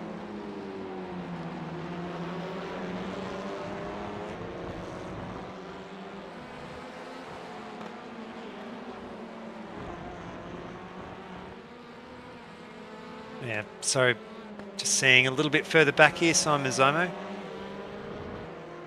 and Ryan Jones there with Tom Wilkinson. So these two are squeezed in. Up front, Ryan O'Sullivan, the race leader's had a problem. Now look at Dan Yeaman all over him. and applying the pressure immediately, trying to get by at the earliest opportunity. Martin is not too far behind this either. So the Elantras are going to go side by side down towards the hairpin. O'Sullivan is holding on to that inside line. Feel like where you want to be. For Yeaman, couldn't go around the outside, couldn't cut back underneath for an over-under. Is now just again at the rear bumper of O'Sullivan, who I think just might have gotten it too far out through the runoff in turn 1. Yeah, potentially. I do believe there might have been a very quick slowdown that had to be served there, so it has bunched him right up there. You'd have to say, though, Ryan Sullivan was at that pointy end for most of the race here, though, very much giving Daniel Yeaman just that little glimmer of hope potentially for that win there. You can see Braden Martin all the way back, so these three quite compressed now, very close to the last quarter of the race. 10 laps to go.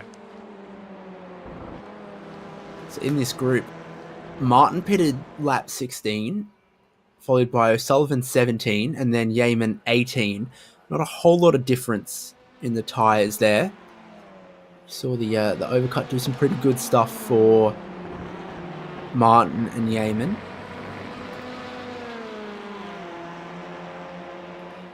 It does bring Yeaman right back into this fight. He needed that in the time on his outlap that it took him to get the tyres to competitive temperature.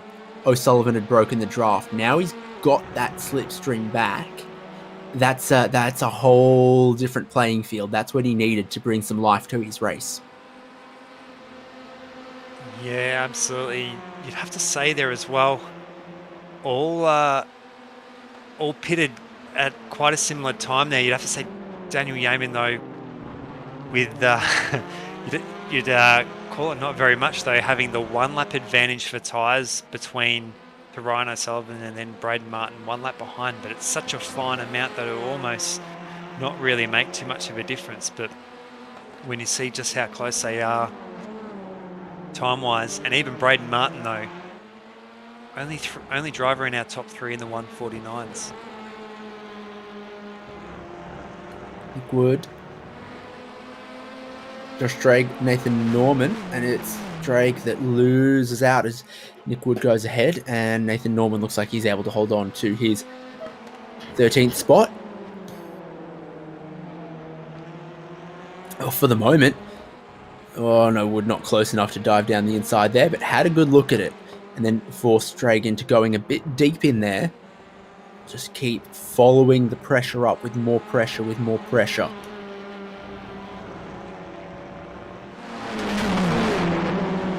What an awesome static shot there. Seeing these three come through, almost a little bit too wide there in the Honda Civic there. And Nick Wood just blinking a little bit in and out, but Nathan Norman starting 13th in 13th position here at the moment, so holding on pretty strong. Nick Wood all the way up eight positions, so he started very close to the back.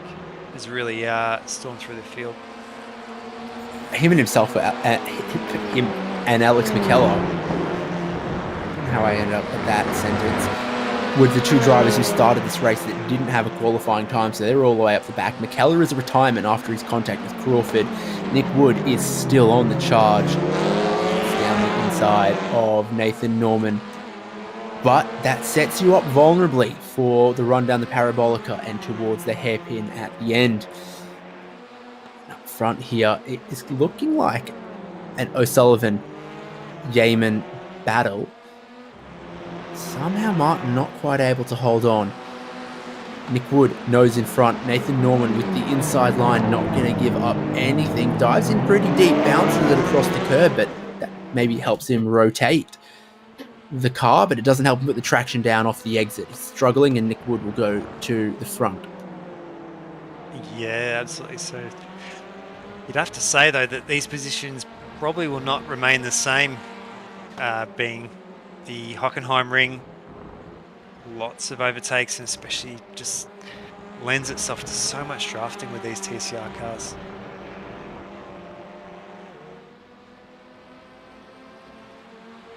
13 minutes to go, 8 laps for our leaders on the left-hand side of the screen. A little bit more for these guys here. I feel like Nick Wood might have the pace to just let them go. What are we doing, Jay? We're looking at Ryan Jones as he battles with Tom Wilkinson.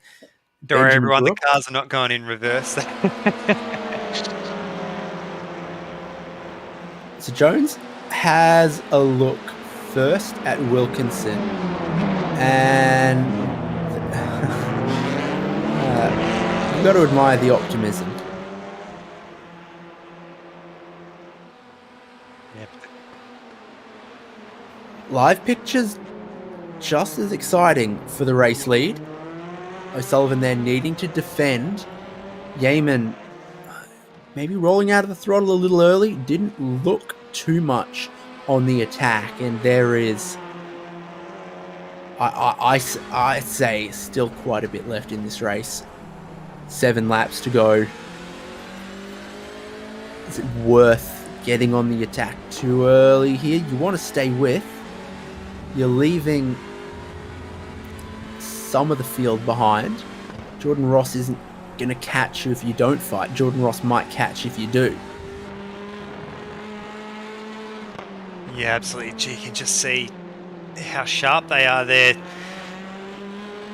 Almost a little bit of a fake out there by Daniel Yeaman, right under that rear bar of the Evolution car at the moment. But you have to say, because it is between these three, whether or not Braden Martin would make so much of a move, you could really just hang it out there until right on that last lap into that hairpin on turn 6.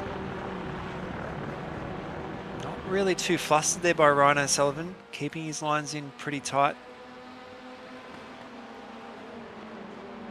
And Yeaman not really showing too much of a nose at this stage, just trying to sit in.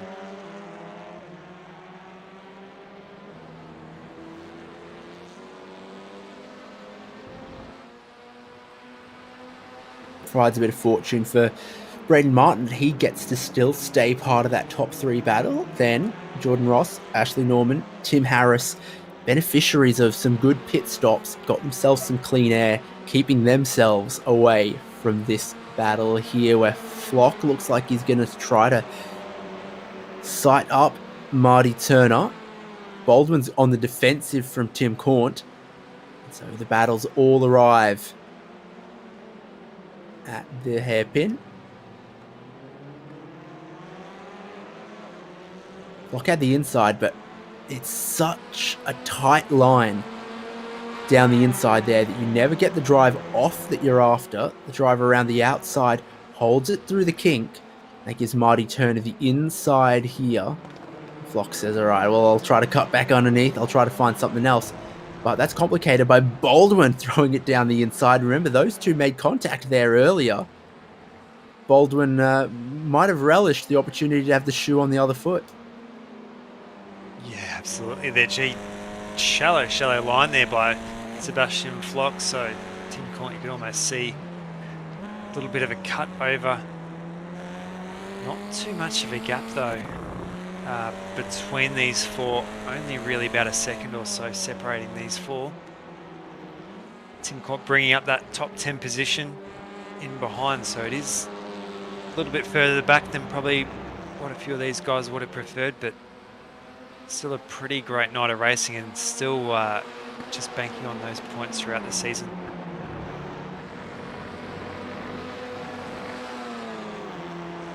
So you saw a little bit of track limits abuse there on the outside of turn 1, but you go even further, you pick up a slowdown penalty. That's what Ryan O'Sullivan learned.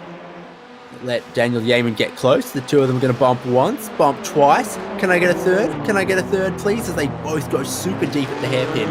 Braden Martin is right back in the picture there as well, but Dan Yeaman to the lead of the race.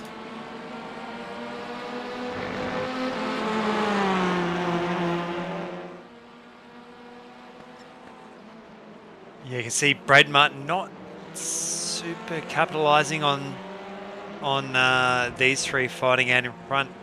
He was actually the slowest on the last lap there with around a 150.3 there, so doing quite a lot. His tyres are the most worn out of these three, so having to do quite a lot of work trying to make it work. Brendan O'Brien, team manager, is watching on. Be fun to have a camera on him, see how he treats his Bose headsets compared to Toto Wolff. Or maybe you'd have to have a Logitech headset. But it is going to be really intense in this battle right up to the end. O'Sullivan not showing any sign of quit at all. Battling Yeaman for not only a race win, but you got to say, when it's one endurance race to the round, that's a much sweeter race win than any of the sprint races. Yeah, absolutely. Oh, geez, side by side, you can't even really put anything between these two, so that is going to give...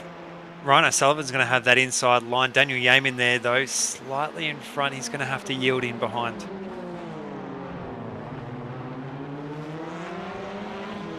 Martin, I don't think was game to take that one 3 wide. He was barreling down on them, watching what these two are up to, and is thinking there is still 4 laps left in this one after that as well. Sullivan for the inside there. Yeaman costing themselves some time. Any possibility that Jordan Ross could join this if they keep battling like this for too many more laps? There he is. 1, 2, 3 all go through the shot, and Jordan Ross in picture. Freshest tyres too. He wouldn't have had a hope of catching the leaders if they'd started doing this with 2 laps to go. The way they're running right now, they lost about 8/10 a lap ago, looking like a second or so on this one. You just never say never in this series. Yeah, and you'd have to say there, Jordan Ross, another lap on tyres from these two, but yeah, you'd have to say maybe a little bit too little too late for safety car or something, maybe bunched them up. Might have had that competitive edge, but yeah, we'll know for next time. For our next Enduros, maybe pushing it out a little bit later when it comes to that pit strategy.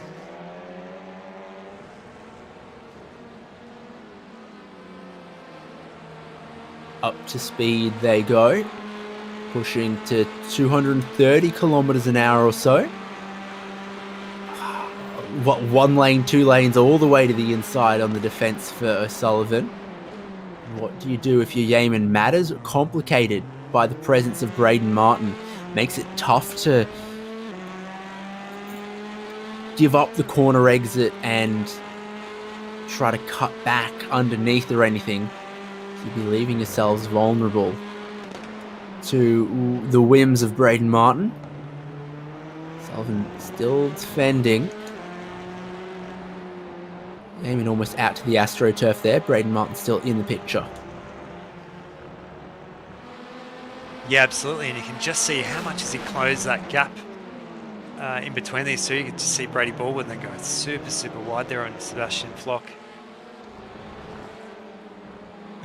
You can always catch Tim Cornt there changing his mind on who to try and tail in behind. Started this race with 60 minutes on the clock. There's just 4.5 now. That'll be 3 more laps, 3 more tours of the Hockenheimring. Braden Martin was your pole sitter. He's in 3rd. Yeaman started 5th, he's in 2nd. Sullivan started on that front row, took the race lead in turn 2, lap 1. He's been fighting to hold on to it ever since.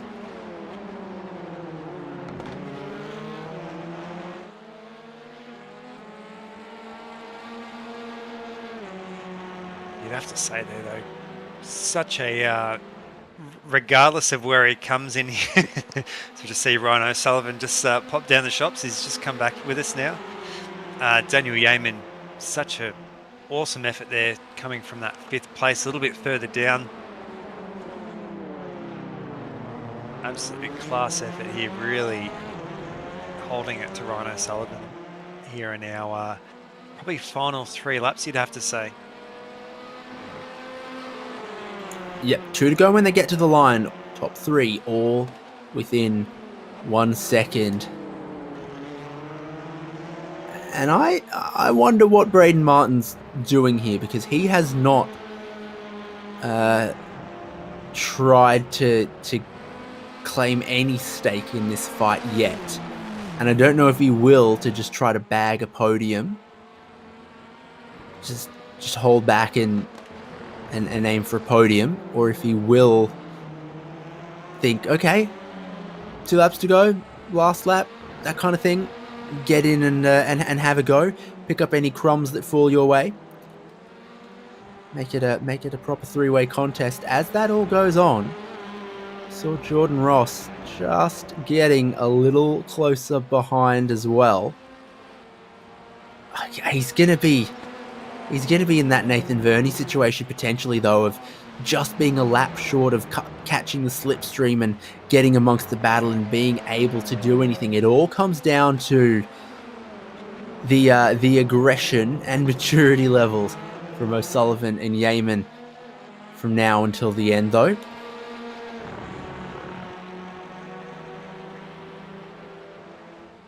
Absolute middle of the road from O'Sullivan is then the inside for the next corner, but it's the long way around the parabolica. It can sometimes cause you to lose just a little bit of ground as the road curves around to the left, straightens out, and then folds very sharply back to the right, looking for the over-under. It's Yeaman.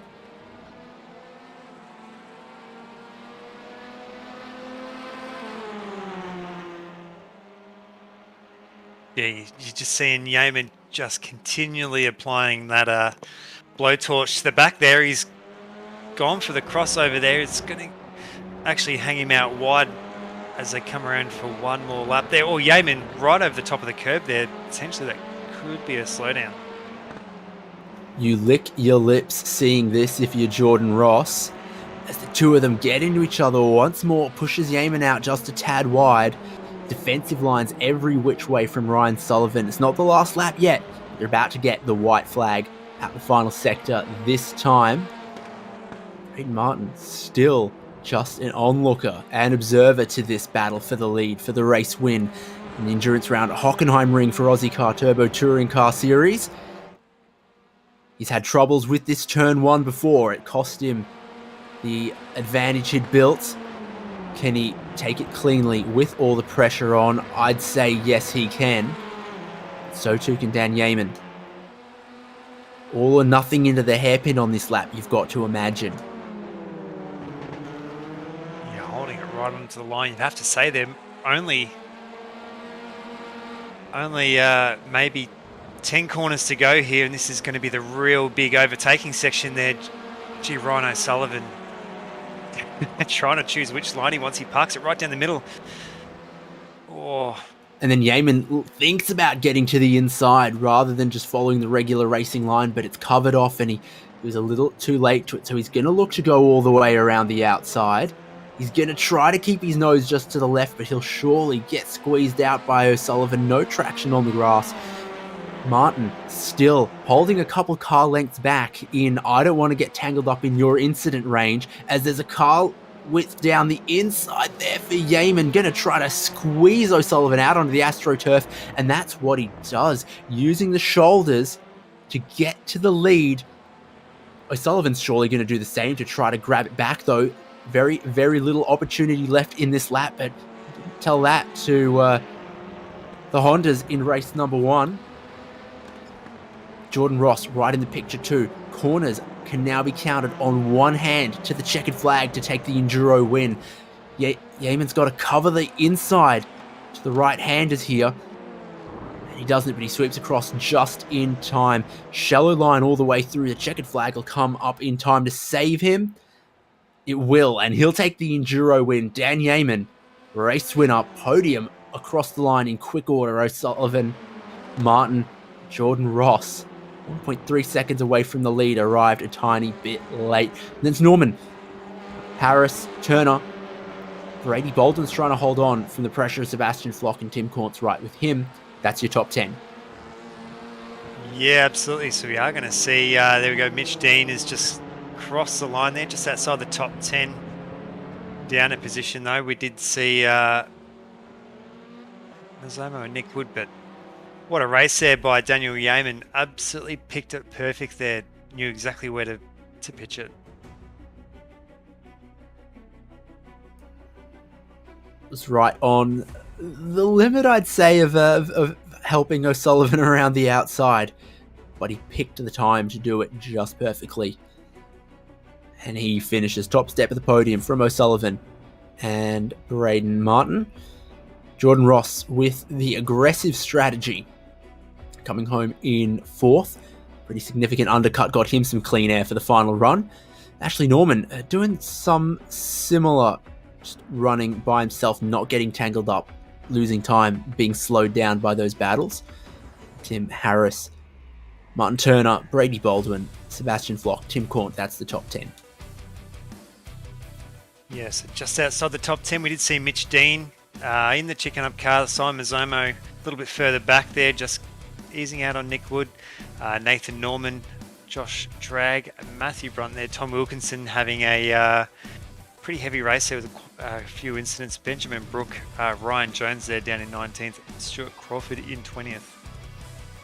We are going to go over the page to Dale Sharp and Alex McKellar not making the start, I think. So, oh, sorry, he did have that incident a little bit earlier on. So we are actually going to have a replay here of that pass Daniel Yeaman on Ryan O'Sullivan. Fakes to the inside, forces O'Sullivan onto a shallower entry. Then he is able to open it all the way up at the hairpin, cuts back underneath, almost pushing O'Sullivan along at that point. They're absolutely level, locked together. And again, almost fakes to the right a little bit. And just finds a lane to the left. He goes. That probably wouldn't have even been an off track for O'Sullivan, but it was one of his tyres on the AstroTurf, and I mean, a GT3 might still get off the corner well enough there, but for the TCR car, it's just compromised the grip enough. Daniel Yeaman goes through to the race lead. Martin, pretty spectacular view the whole last stint of that one too. Yeah, absolutely. So, looks like we potentially might cut to a few interviews there, Dave. I'll let you take the proceedings. We're just going to have a nice look at that clock at the Hockenheimring. Yeah, per that clock, es ist 10 nach 11, I think, if grade 9 is still in my head. I don't think it's a live clock because it is about 1 o'clock in the afternoon in the sim time. I think it's just a decoration for what's otherwise a mobile phone tower if you look at everything else attached to that structure. But let's move from the clock to the podium, where we've got Braden Martin with us. I imagine you're not too disappointed with that. Pole position, hung with our race leaders, bagged a podium, good points. Yeah, it's always a bonus when I get to come in and speak to you, David. So, yeah, can't complain too much. Pole was a bit surprising, I must admit. Last time we managed to sneak one of those on here was at the dirt in a Skippy, so it's definitely a slightly different combination. Bit more grip out there, but never too much. A race absolutely driven by that tyre strategy. What was your thought going in and how it shook out in the end? Mine was pretty simple. It was pretty much just split the race in half. Tyres wear a fair bit. You start losing time. Put too much fuel on at the start. And you wear those tyres faster. So pretty much just split the race in half and see what happens from there. Like I said, I wasn't expecting to put it on pole, so that sort of wasn't part of the plan. But it definitely helped. I think getting to skip away from the pack behind us a little bit made it a bit easier to just sort of settle throughout the race. So, yeah.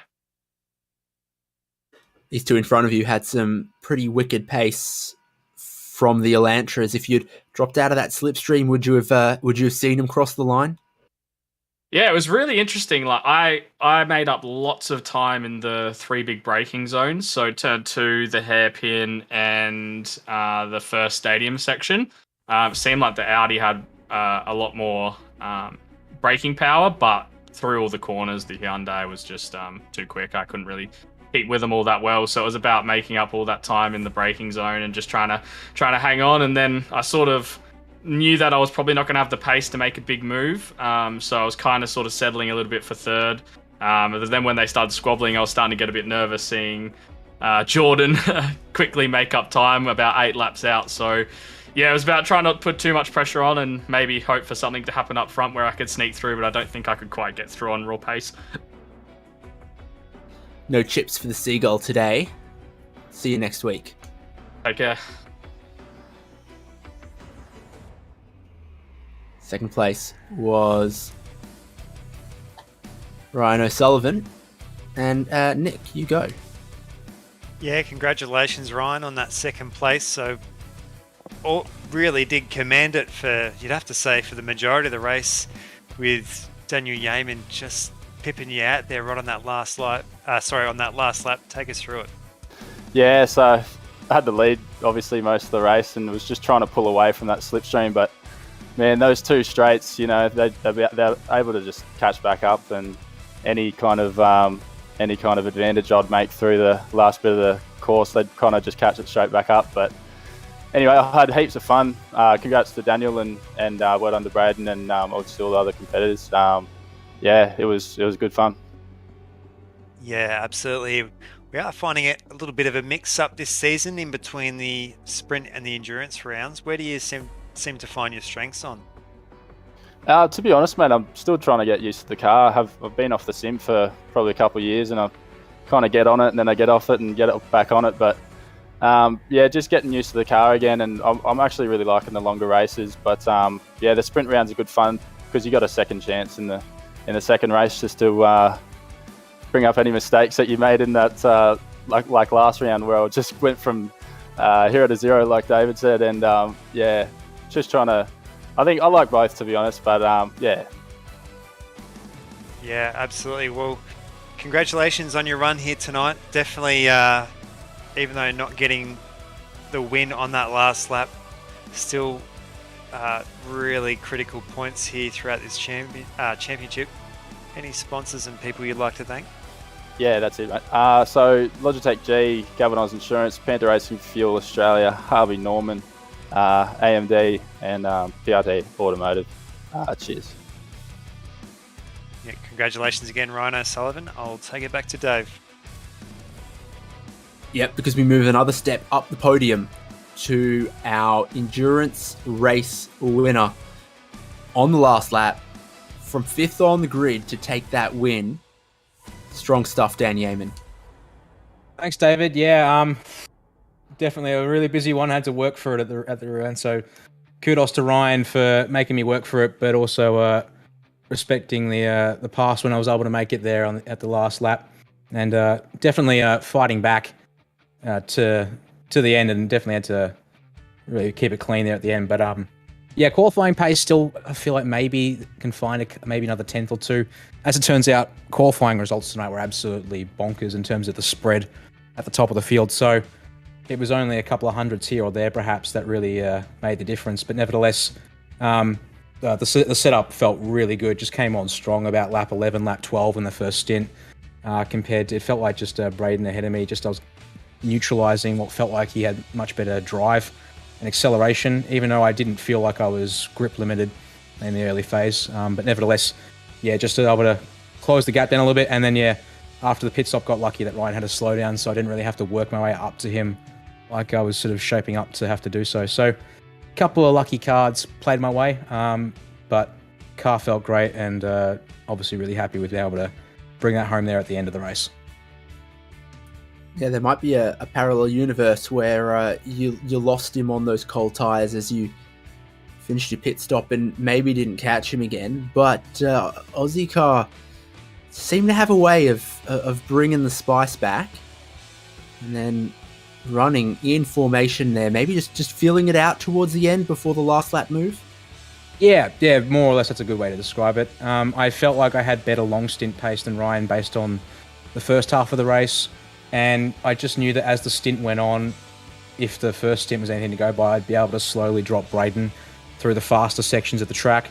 So it was just absolutely getting an idea for what Ryan wanted to do defensively and not push him too hard so that we could just try and open the gap up to Braden behind, and then going for the move properly. I didn't have to worry about Braden being right there and be able to sneak a move on me, because obviously Ryan was really good at defending the inside line, so had to try the outside a few times there, but in the end it had to get up the inside to make it stick.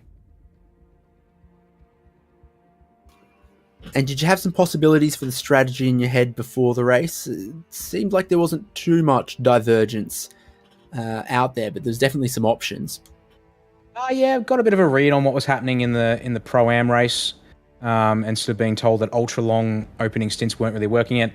We know from the earlier races in this season roughly how much fuel you can get on board, so opted to have a decent amount of fuel to start the race to give me that flexibility, but so it was looking just around that halfway mark just to really balance out the tyres in the end.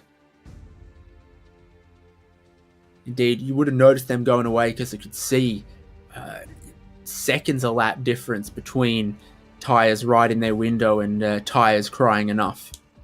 Yeah, absolutely. The fact that I gambled on going last there into the pits, and actually with clean air for the first time there at the end of the stint, the tyres felt absolutely shot to pieces. So I knew I really couldn't afford to gamble on going long, and that the car felt incredible in comparison whilst I was tucked up behind Braden or Ryan. So yeah, it was definitely at that point. And then once you start scrapping for good measure, then you really start burning time. But at that point in the race, we seemed relatively comfortable, even though Jordan, as it turns out, closed right in on the three of us at the end of the race. So didn't really feel too concerned about the drop-off in the end. You're going to be seeing out this championship? That's the plan, yeah. Monday nights, I'm currently not doing anything, so able to commit to the series, and looks like here now actually have a proper crack at things.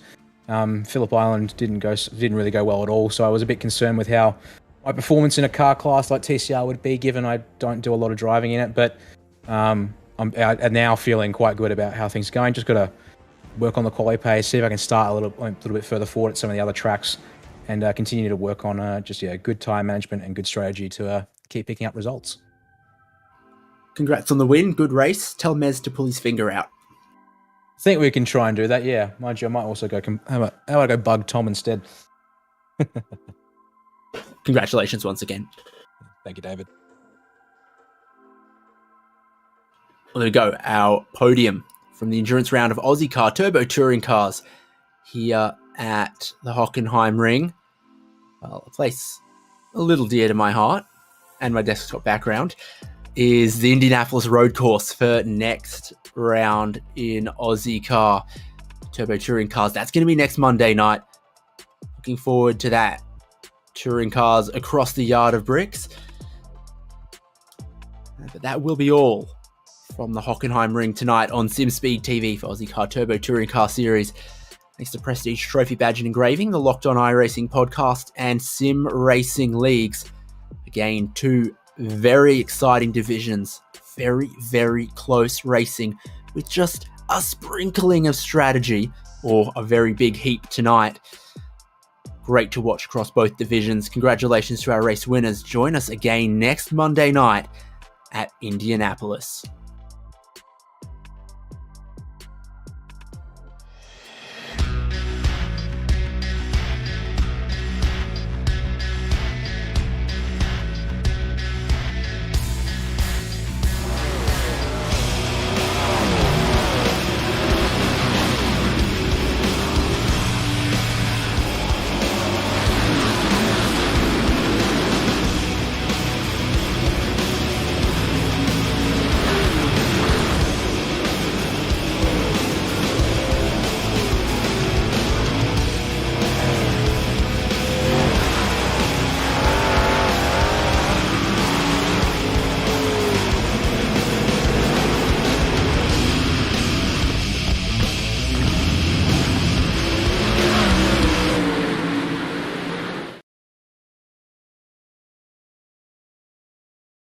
This is iRacing, the world's premier online racing game. iRacing puts you in the driver's seat to experience today's newest form of competitive motorsport, virtual racing, all from your home PC. Race virtually in endorsed series from NASCAR, IndyCar, IMSA, the World of Outlaws, Aussie Supercars and more. Take on legendary circuits like Daytona, Silverstone and the Nürburgring. Join iRacing's global online racing community and get on track today at iRacing.com.